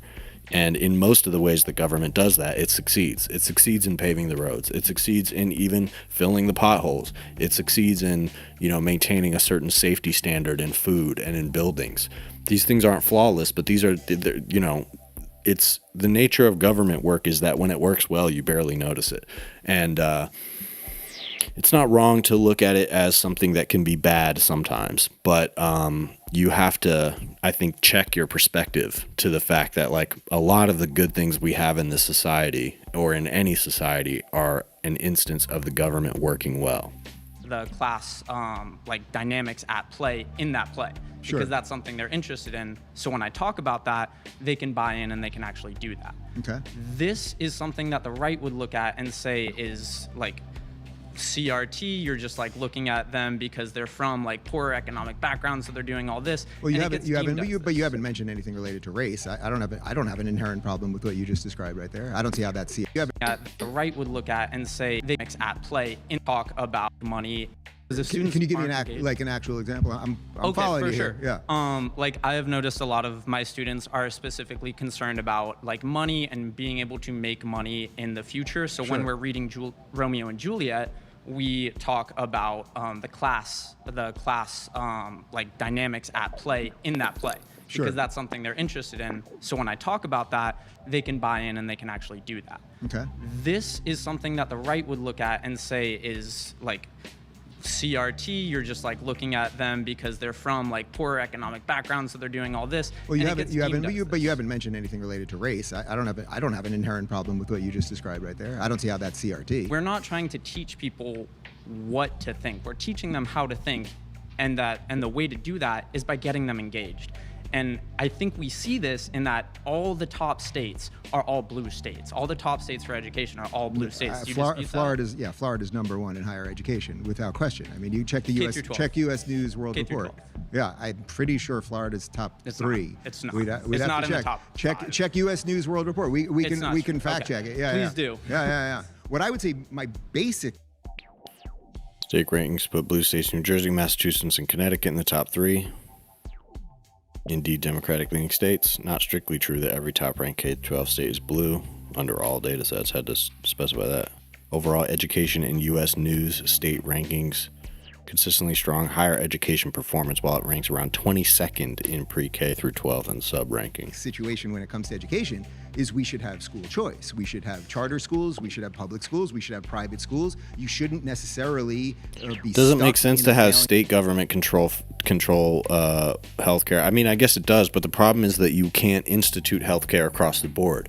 You could say, okay, in one state maybe we win universal healthcare, but in most cases states are not set up to fund that for themselves. So California can, and there are candidates on the bill right now that want to do single payer in California specifically, which would be great.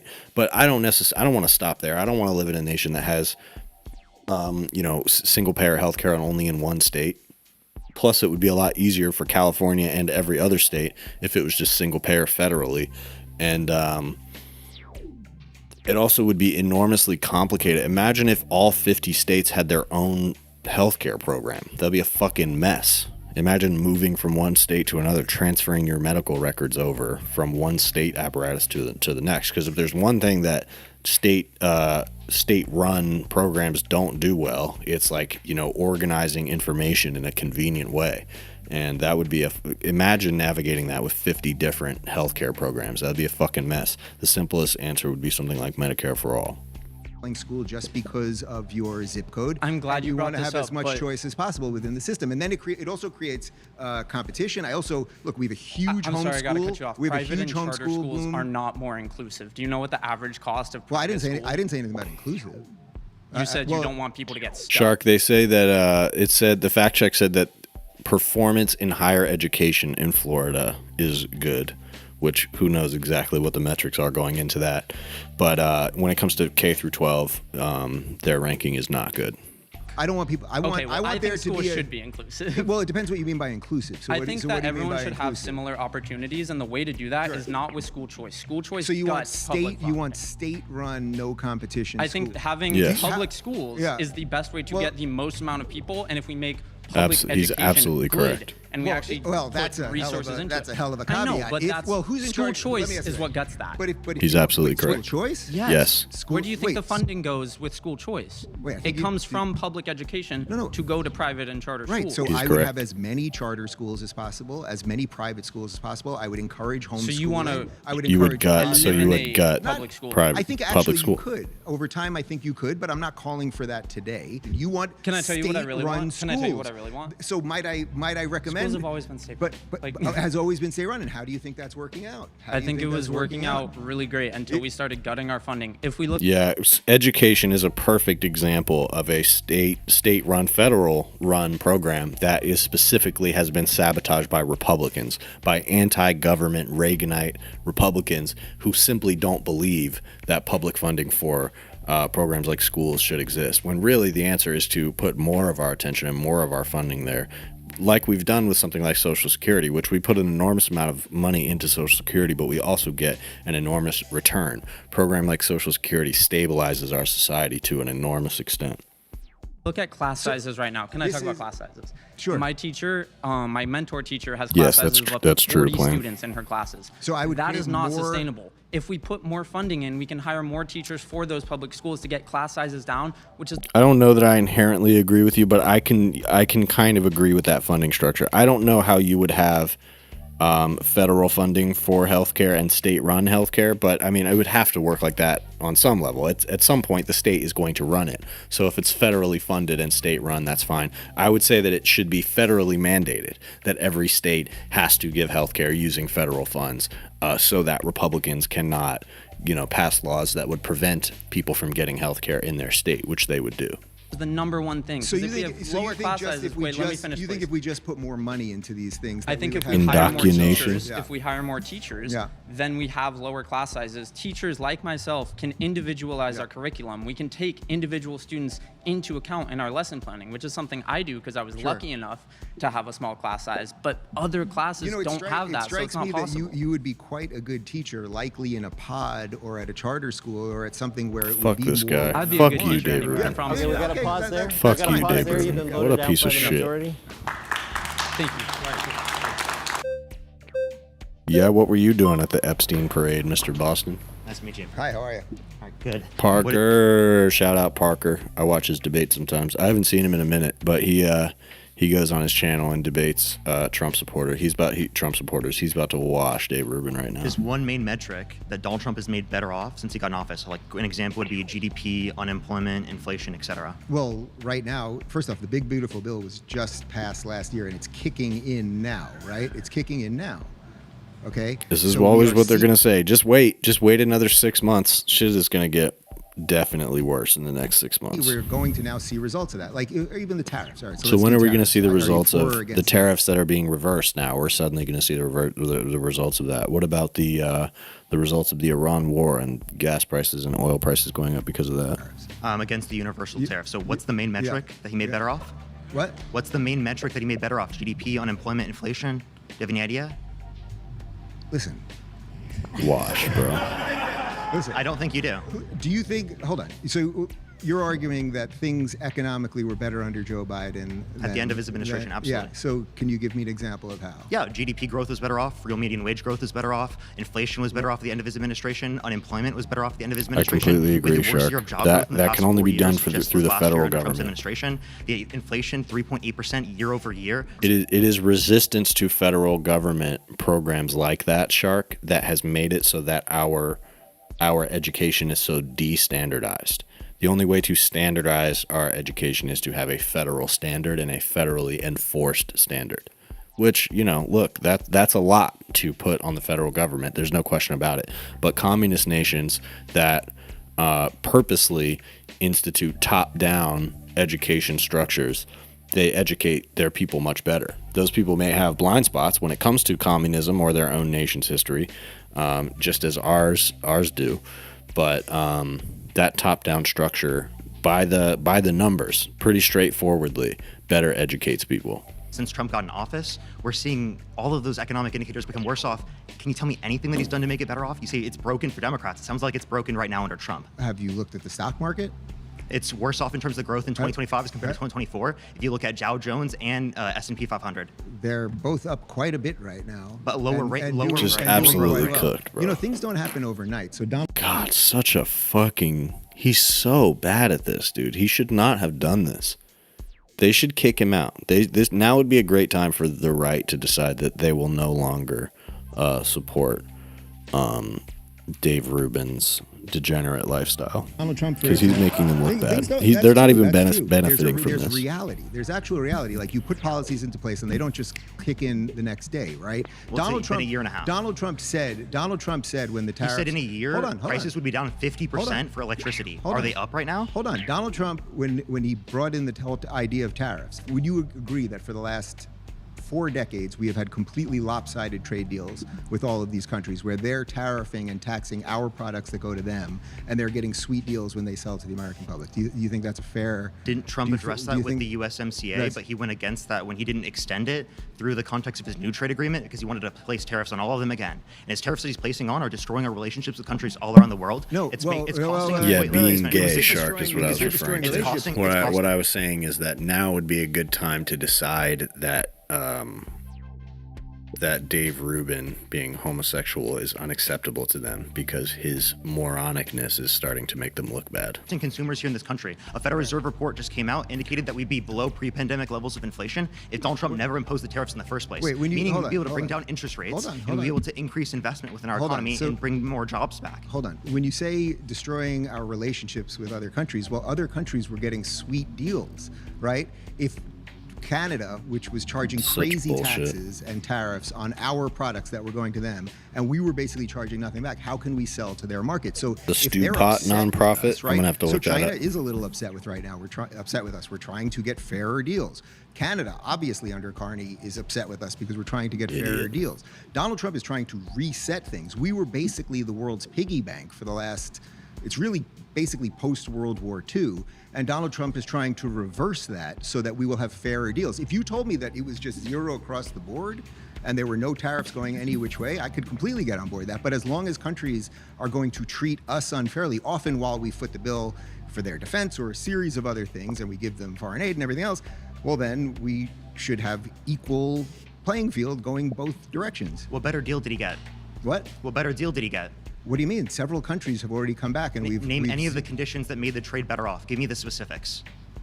Canada, I think they had something like a 60% tariff on cheese, literally on cheese, that was being sold from America, from Wisconsin to Canada, and that basically is zero right now. That's one little example. I think it's zero right now. Okay, so that's a targeted tariff, not a universal tariff. Can you name one country that had a universal tariff on us? Just getting instantly fact-checked. U.S. cheese gets expanded duty-free access within quotas, but Canada still applies steep over-quota tariffs of about 245%. Protection was not reduced from 60% to zero. For several countries that name one. I think there are several countries that did. Honestly, I'm not sure, but I think there are several countries that did. Okay, so why are we placing How did you come so underprepared when you're the main character of this debate? He barely even has talking points, bro. He doesn't have anything. Why did he? He must be going through something. Tariffs. So I think Argentina did, if I'm not mistaken. I think Israel did. He must be having some trouble at home. Why don't we put a proportional tariff on them, the same that they put on us, so that we can negotiate that down? It doesn't seem like Trump's looking for that. What do you mean? That's exactly what Trump did. Let me just clarify. Thank you, Sage. I'm glad you found my stream too. Our consumers. So Trump, while trying to get his deals, is making inflation go up and making it worse off for you at the grocery store, worse off for you at the gas pump, worse off for you when you're trying to buy a house. So can you, again, like you could mention before, can you name one metric that Trump's made better off since he got in office? I'm just not sure the premise of what you're saying, because do you think we should just have free trade with everybody without any penalization? I thought you were going like either libertarian. Way? Don't you want free trade? No, that's what I'm saying. So, Okay. so I think you're agreeing with me. What Donald Trump is trying to do is overall decrease tariffs. He's trying. The Supreme Court did more to decrease tariffs than he did. It doesn't happen overnight. It doesn't happen overnight. Yeah, They're you keep saying negotiating that. these things. Or have we done anything in his office yet? Yes. What? Yes. Scott Besson every day is negotiating with these other countries. You think he did a little bit of a Freudian slip there. We have less political concessions right now than we had a decade ago under the JCPOA. So tell me, what political concessions have we got with the war with Iran since Trump started it? Well, right now, Iran literally exports no oil. Every day, they are losing $500 million. It's actually crazy how badly Dave Rubin is losing. He is on the back foot on every single point. He's supposed to be leading this debate. He is getting absolutely washed, bro. Over time is you have a military adventure, which we it's had crazy how days, little information he retains. Air Force and as somebody who talks about this every day, Navy and you would think that he arrives at at some pretty solid talking points. What's the political concession since the beginning of the war? But it's because Dave Rubin consistently takes losing positions. So when you take losing positions, then you can't really coalesce around talking points that will hold up in an argument, because as time goes on, your premise keeps falling apart more and more. The premise that Trump is going to make the economy better because of tariffs, because of this, and this, that sounded better 6 months to a year ago. And as time goes on, it sounds worse and worse, but Dave Rubin has tied himself to that premise. And so he doesn't have the dexterity on these subjects to like take a more nuanced position or to criticize Trump. He hasn't levied one criticism at Trump during this, because that's his job, is to not do that. And, so he just has to keep defending an indefensible position because he has offered himself as providing that service, and he doesn't really do much else. So there's not a lot, not really anywhere else for him to go. Session from Iran since the beginning of the war? Yes, name one. Well, we're having negotiations with them right now. Clear return. And we haven't gotten anything? We're having negotiations with nothing. them right now. So nothing. Well, we're in a negotiation process. We've been in a war for 2.5 months now. We got no political concessions. A war for 2.5 months. How long do you think wars are supposed to take? A decade ago, we had a limitation in terms of them enriching uranium to 3.7%. That was going to be in place until 2030. It would still be in place to this day. Again, we started the JCPOA. We started with this. They admitted they were enriching past that point. After the JCPOA. Steve Witkoff said 2 or 3 days before the war started that they admitted they were enriching more. Also, when you Trump have pulled to, out of the you agreement, also, and you then also the have original to, strike that we made a year ago. You also have to. They haven't been building up. You also since have to go on the assumption. To the DNI. Why is it that? Why is it that you? Why is it that you believe? Why would you believe the Iranian theocratic regime? Why would you believe that they are doing right? That's the director of national intelligence, Tulsi Gabbard, appointed by Donald Trump. So explain to me why you don't believe her. Listen, Marco Rubio. Why don't you believe her? Hold on. Why don't you believe the entire U.S. intelligence committee? Why do you think they're all lying? So, are you saying that Donald Trump just ignored the entire U.S. intelligence committee? Yes, no, literally, that's what he did. He's so bad at this, dude. Okay, so that's an interesting disconnect that we have. I mean, Marco Then why Rubio. do they contradict each other? Marco Rubio very clearly laid out what was going on here. And by the way, Donald Trump That's and every all Donald he Trump has. and every president. By the way, Jillian Michaels did the same thing, where she will argue endlessly about this. And then when it comes down to it, when it comes to how do you know? Where are you getting this from? They would literally just repeat what Marco Rubio has said as like, yeah, that's who I'm going to believe on this subject. That's literally just a propagandist.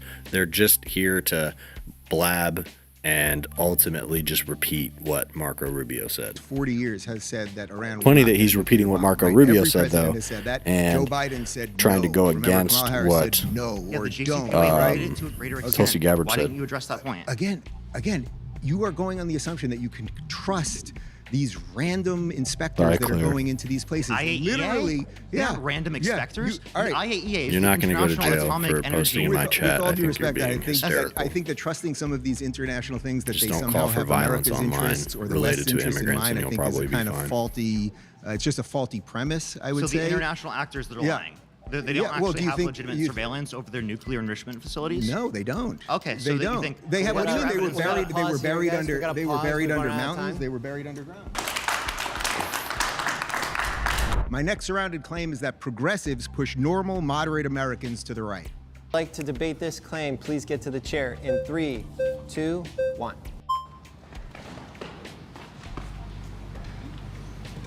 Hey, how are you? Nice to meet you. Good to meet you. So my argument here is that what progressives are doing is opening up opportunities for people to reevaluate the way that I think they the see same girl politics, debated right? Progressives are arguing that more pocket Jordan power Peterson. should be I don't remember her name delivered being Zena, to though. the average American. That is like one of the foundational tenets of progressivism. Yeah. I'm Can you confused. say what does more pocket power mean? Okay, right. So this is the idea, right, that under our current system, we see that the majority of power, as well as just like monetary control, exists within people who own private property. And to essentially decrease that gap, progressives want to give more power to those who are in the workplace. Do you not want people to own private property? Well, I'm definitely anti-capitalist, I would say. Yeah. So I would say that workers should own the means of production. Right. Oh, so you're a communist? Yeah. Oh, interesting. I didn't know that. Wow. I don't know. What is communism? I haven't talked to a real life communist. What's in a while. communist? Well, you want the people to own the means of production. Yeah, and you so don't the people. That's not correct. The people who create value, as in create the value. I didn't know of this lady commodities, was a should communist. Own That's the based. actual value that they create from that process. Yes. So my answer, if you want the people, everyone in this room and everyone in this country If to they have work. more, what I would want is that you would take less from them. So you tax everybody less. You remove regulation. You create the conditions for competition and capitalism so that more people will have more of their money. I want you, I assume you work. Do you work? Yeah. Do you pay taxes? Yeah. I want you to keep more of your money. I Right. don't know what you do. I don't know So- how much you earn. Whatever it That's is you perfect. earn, I want you. The person who this is the point she's about to make, but the person who takes more of your revenue is your employer. Your employer takes your surplus labor, and that is how they inflate their own worth. They, as employers, as owners of the building, of the business, they are not creating as much value as you are as the laborer, but they create more value than you for themselves by taking the surplus labor, paying people as low of an amount as they can get away with paying them, taking the surplus amount and keeping that. That's the point she's about to make here. You to have more That's of that perfect. money so that you can put that money back into the system. The majority you of can buy a wealth in this house. system Yeah. is owned by 1% of the population. You understand Yeah, that, right? and- where does that wealth come from? Wait, 1% of the population. Do you know how much percent they pay in taxes? That 1%? Not nearly Talking point. enough, Not because the everything majority of their talking point. because the So it's majority of their wealth 47%. comes from. It's 47%. right. Hold on. So 1% of the population pay 47%. You accept that? Okay. Yeah. Yeah. So what would be their And fair what share? percent of that What would be their fair is their share? actual wealth that they own? He is That's, getting again, fact-checked on majority of every these single lineages of- point. of You seem to- power and wait, hold on. ownership What would be date their fair back share? to What would be their first fair share? accumulation of. What would be their fair share? I would say that the fact that they own so much. 1% You're not letting me finish my 47% in points. taxes.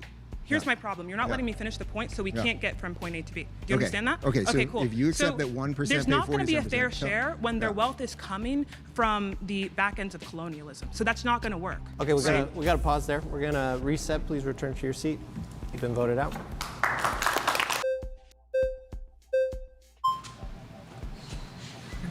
He's I don't know why she got All right. voted out. She was Again, killing Dave. it. Nice to see you. It's interesting to 'Cause point she's to a like 5 communist. anecdotal examples as like an overall Damn, she's dope. I didn't know that. consensus on where the American people are moving. Well, I think they qualify more as more than anecdotal in that Tulsi Gabbard was a Democrat member of Congress. Bobby Kennedy Well, is a Kennedy, which is a standard bearer for Democrat Do you think Bobby policies. Kennedy is also in alignment with most of his family? Would you say that they would concur that he's a representative of the Kennedy family? I don't know about most. I know some don't Well, like most- him. No, most some, don't no, like him, some don't. especially some those don't who are like the most him and some vocal do. and still participate Well, in he's politics. he's the But we one can that's move in the from that. midst of the Talking about people like political- Joe Rogan, Bill Maher, these Yeah. are people that thrive off of clicks and popularity. What's more clickbaity than I left the left? So many people get that, not just because they're getting a whole new audience in order to capitulate to, Yeah. but there's also like So you think Joe Rogan? there's also like a lot of like wait, hold on. This hold dude on. is Hold on, reading hold on, him hold on, down. money hold on. too that like That's quite can a claim. incentivize people to Wait, change their worldview. Wait. That's like quite, that's, Russian money. Hold on. That's like quite, for people hold like on. Tim Pool Hold or on. like what was the Rubin report? Yeah. Did that also Yeah. accept Russian money from Tenet? Yeah, All right, Brian, I'm it's more than happy to talk the about that, but libs just that very voted her quickly, out. to impugn Joe's motives. They should have let her cook. Before the election, She would do a suddenly better. set She was on doing a for, better job arguing this Donald point Trump than any of for them are going to do. financial or click motives when he's the largest podcaster in the world. That's what you just I'm said. not saying it's just That Joe is- Rogan. That I'm is saying no, but that that's was indicative that- of people that who is rely on quite- clicks. That is quite we a can claim. walk over Joe Rogan specifically. Yeah. I think his brain broke during Yeah. COVID. I'm gonna be honest, Yeah. because he went from somebody who went from like a huge Bernie Sanders supporter, so Well, pro he- single payer healthcare, ensuring that we're more diplomatic in our international. Do you think policy, it's but possibly he just all of evolved? those- Do you think it's possibly he just evolved to different points? than all you of did? those Do you days. think his brain Real broke? quick. It's not possible that he just Real started quick, thinking Dave, about things a little all bit of those are differently than you. political foundations. Yeah. Believing that the United States should not continue interventionism, believing that universal health care should be a right to people. These are political foundations. No, you but- don't but just that- but switch that's not- your no, political no. foundations like No, that. well, hold on. You First find off, that people are bullying you, It or is- you're it is saying not the a- left's it's too not a- mean, it's not as a I've right. heard a lot It's of not a times. right to someone else's labor. You have a right to. We can have a free universal health care speech. debate if you want, but I'm talking Sure. the overall why America shifted Okay, to the right. but it seems I have to talk about it seems the to me last you're- person who debated. it Most seems to people me- Yeah, feel like Gabbard they can't left get a leg up the in this administration. economy. Okay. Didn't When get a you lot of have coverage. Democratic Party, Last this is week where or two, she I'm pretty left. critical of Joe Biden. You're going to love this. Yeah. You ready? Yeah. I think that the Biden administration and then the following Kamala Harris presidential campaign, I don't think that they focus enough on what specifically needs to change in order for the average American to feel like their economic conditions are getting better. And while we can follow the metrics economically, inflation was going down, unemployment was lower, most people didn't feel that. And when you feel like your rent is burdening you, 34% of Americans feel rent burdened, which is huge. When you feel like the grocery prices are continuing to go higher, finish this video. I may pivot to, I want to talk a little bit about Delaney Hall, the anti-ICE protests that are going on in Newark. Like it's a secular we're not saying that ideologically Americans I may pivot to that soon and then wrap it up. Propositions pass even in red states. Nebraska, Ohio, we could go over minimum wage increases. I got you. You did a lot there. Okay. Let's answer something. So, okay, I'm trying. So first off, you want to talk about the tenant thing? What do you want to talk about? Where do you want to go? I'll even give it to you. I'll give it to you. Where do you want to go? Yeah. Why did you take Russian money and pretend like you didn't know? The entire global population is technically your neighbor. If everybody cooperated to that extent, the world would be a lot better, wouldn't it? So it's one thing to say that's unrealistic. It's another thing to say it's not a good value to have. I think it is a good value to have. I think having a realistic approach to it is very important. Dreddy, I'm talking to you. But it was people all over the political aisle. She said they wanted to create a free speech network. I said to her, listen, I am extremely busy, but I would consider doing something for you as long as I 100% control it. You have no control over the content whatsoever. I'm going to ask for a ridiculous amount of money because I don't have time. I don't believe this. We'll see if we can come up with something. To your defense, I'm not going to attribute you. Like, let's say you didn't know that. And I'm not trying to say that you were able to know that was Russian money. But what I do think is interesting is that this anti-woke movement that just says woke a lot and calls it an ideology, it is so easy to be ideologically aligned that Russian propagandists are like, yes, these are our people. This is how we're going to get the American people on board. That's more of like the issue. It's not really your fault. It's more so that like your whole ideology is like wokeness is bad. What show did I do for Russia? What show did I do for Russia? I'm not saying you did a show for Russia. I'm saying Russia saw you as a stooge who could easily say the talking points that benefited them. But you understand, he's getting they gave me no cooked. talking points. I did a show. It was a call-in show. But here's what we're missing, Dave, right? I'm not saying Russia gave you a script to say. I'm saying Russia's like, yes, this is our guy. If we fund him more and we give him more influence, he's going to do it for us without even getting a script. Isn't that embarrassing? No. You did it without even getting instruction from them. It's a quite literal fantastic. No, that's true. That's exactly what happened. And what Dave Rubin doesn't understand is that he's saying that they targeted him and wanted to prop him up because of his content. And he has there's nothing he can say to refute that. The only thing he can say is that they didn't have any control over his content. That's because they didn't have to. He says all the things that they would want him to say without them having to have any creative control, and that's the problem. He knows he's doing that. That's been his project for the last 10 years. Adventure that you just went on there. Literally. What's the adventure? Literally, I did a call-in show. Why would Russia choose you in Temple? Wait, why would Russia choose you in Temple? Hold on, you don't even know what I did. You don't even know what the Tenet show that I did, do you? Did you ever watch it? Do you know the name of it? Do you know anything that I did? So you don't. So you quite literally have no idea what you're talking about. By that logic, Dreddy, capitalism is on its way to collapse, and we should probably figure out something that makes more sense. Well, first off, so just to be clear, you have literally no idea what you're talking about. You don't know the name of the show. You don't know the name of the show that I did. You don't know the name of the show that I did for him. I don't think I need to know the specifics on a podcaster who takes Russian money. Oh my God. No, man. But Dave is trying to respond to you. Yeah. Like, let's hear his side of the story. Do you know? Not knowing anything. I know he took Russian money. But he's also. We also haven't heard his entire. He took Russian money to do his show, to do his own show. They propped him up. They gave him money. That's why he's trying to stick on this point to make it like it was a separate show. My understanding is that that's not the case. They were giving money to people to do their own show. Tenet was essentially like a funding apparatus for different right-wing content creators. Literally did a call-in show at first, so my audience just called me and asked questions. Sometimes we talked about basketball, we talked about video games. It had literally nothing to do with foreign policy. I don't think we did one show on Russia or anything else. And then we shifted the show. That was kind of boring to me, so I was like, my team. Tim Pool probably would have done a better job. We'll pick viral videos. He'll probably do one eventually. eventually. Throws a hamburger at somebody at Wendy's, and I'll respond to it. That's what we did. And then guess what happened? After about 6 months of that, because I controlled the entire thing, I didn't even know what the clips were before I was doing them. Man. But Dave is trying to respond to you. Yeah. Let's hear his side of the story. Do you know? Not knowing anything. I know he took Russian money. But he's also. We also haven't heard his entire. I literally did a call-in show at first, so my audience just called me and asked questions. Sometimes we talked about basketball, we talked about video games. It had literally. Well, what do you with think we should do when modern consumerist capitalism That collapses? was kind of boring to me, so I was like, my team, 5 minutes. Can you at least concede, Dreddy, that under the conditions of collapse of capitalism, it would make sense to have, even if you're not talking about like a broader planning of communism, it would make sense to adopt a general philosophy of helping your neighbor, because that's the only way that a lot of people would survive under the conditions of collapse of capitalism. Would you agree with that, Dreddy? Just before we go live, we'll pick viral videos, woman so throws not in terms hamburger of at like somebody the at Wendy's, and I'll alternative, but in respond to terms it. of That's what we did, what it would be necessary to do in case capitalism were to collapse, which you agree will probably happen. What happened after about 6 months of it, throws hamburger at somebody at Wendy's, and I'll respond to it. That's what we did. And then we'll pick viral video of the show. That was kind of boring to me. Nothing to do with foreign policy. Just called me and asked questions. Talked about. I literally did a call-in show at first, so my audience just called me and asked questions. Sometimes we talked about basketball, we talked about video games. It had literally nothing to do with foreign policy. I don't think we did one show on Russia or anything else. And then we shifted the show. That was kind of boring to me, so I was like, my team, 5 minutes before we go live, we'll pick viral videos. Woman throws hamburger at somebody at Wendy's, and I'll respond to it. That's what we did. And then guess what happened? After about 6 months of that, because I controlled the entire thing, I didn't even know what the clips were before I was doing them. The deal was off. They didn't want to do it anymore because I did not do anything. Yeah, and also notice I'm not under federal indictment. I'm not sitting here with a lawyer. So they called the deal off because he said I had no idea what clips I was reacting to. His team was the one who was finding them for him, and because the content was so bad, they called off the deal. So you have to ask yourself, Dave, if you are being paid to do such stupid content, why? Why were they paying to prop you up?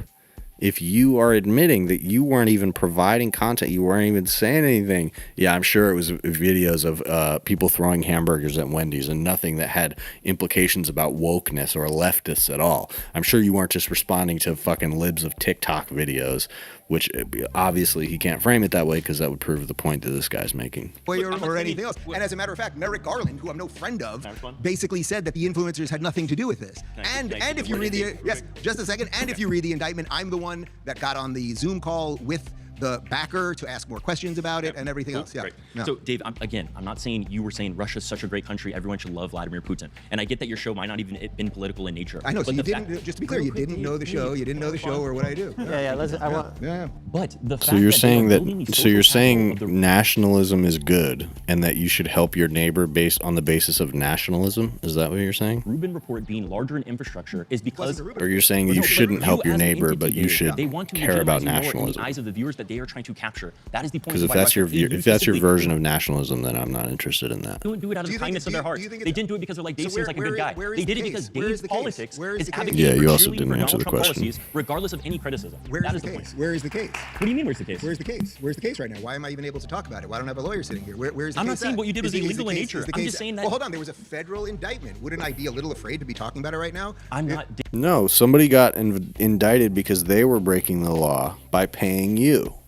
Why, you should ask, why was that a crime? Why is it that somebody who was breaking the law was targeting me to prop up?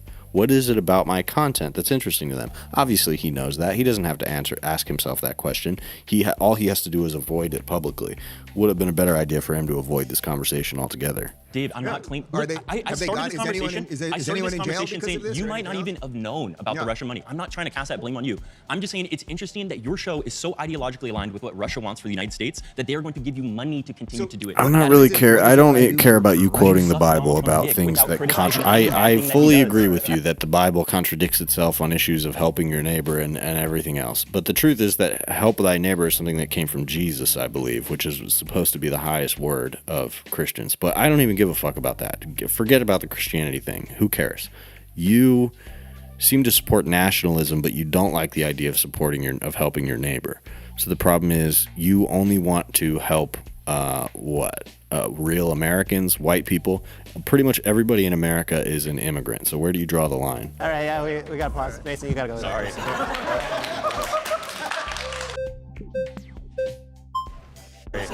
Dick without criticizing any to continue to do it. That is the point. What is it that I do for Russia? You suck Donald Trump's dick without criticizing any bad thing that he does. All right, yeah, we got to pause. Mason, you got to go. Sorry.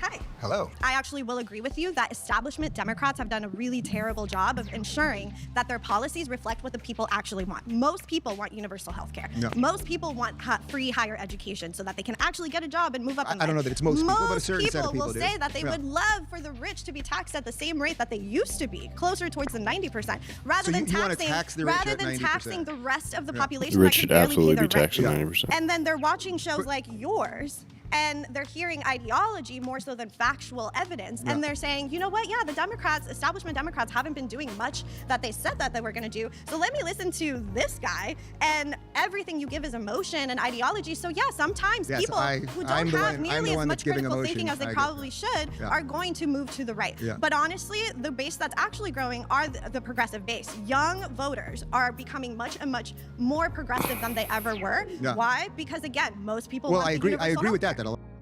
No, I think in general the only in-group preference should be like towards like the workers, but I'm not really big on in-group preference in general. I think the working people of the world should be empowered, but you can't ignore the systemic disempowerment of certain racial groups, which is the only reason that leftists argue for specific focus or say reparations for black people in America. That's the kind of thing that right-wingers would screech is about racism or like in-group nepotism or whatever the fuck you're talking about. But really it's just about correcting an economic disparity that was purposely imposed. So there are many different versions of that. Another example would be reparations for Palestinians because of what Israel has done there. Like these are injustices that need to be corrected, and any type of leftists do believe in justice for people around the world. They don't believe in huddling and only caring about people in your in-group or people in your immediate surroundings. It's okay if that's all you believe in, but either way, we can agree that helping your neighbor in your immediate surroundings is important. And if that's true, we should also be able to agree, although I'm sure you don't, that trying to discern whether you're going to help your neighbor based on their race or their status as an immigrant doesn't really make sense. If you're going to help your neighbor, you should help your neighbor. Just because you believe in a more consolidated, a more short-sighted version of that doesn't mean that that's not functionally the same thing. You don't have to think about what global policy is if you don't want to. But the reality is, if you want people to be better off in general, then you support some kind of like redistribution, egalitarian, help your neighbor type approach. And all you're doing is just talking around the issue of essentially allowing more of that money to go to the wealthy. If you're not supporting some kind of like redistributive policy, then this whole thing about whether or not you believe in help your neighbor or nepotism or whatever you're talking about, it's kind of worthless. It doesn't really matter. All that matters is where is the money going to in society, and right now too much of it is going towards the wealthy. That's fundamentally the problem that leftists want to correct. A lot of young people are very confused about what America is and what freedom is. Oh, they're confused about what they want? Yeah, they are. So we could just do a few of what you just said. So how much money would you like to take from anyone to get whatever policy you want? What is the number? How much money should anyone have that you want to take to get whatever it is that you want done? Please give me a number. It's interesting that you're using the rhetoric of taking when we're literally talking about a state, a society that functions solely through making sure that most people have their basic needs met. So Unfortunately, establishment Democrats have moved so towards the corporatist side that they have forgotten what the people actually want. So how much of Elon Musk? All right, so let's use Elon Musk. Your rhetoric around I'm going to take as much money as I can from the rich. It is taking. It's not. No, it is. Of course it is. What do you mean? If you don't give, if they say we're going to take it and you don't give it, they're going to put you in jail, right? So it is taking. No, that's not true. That's where the money's going. The money is going towards. If it is so benevolent to do these things, the money's going towards war. The money's going towards the military.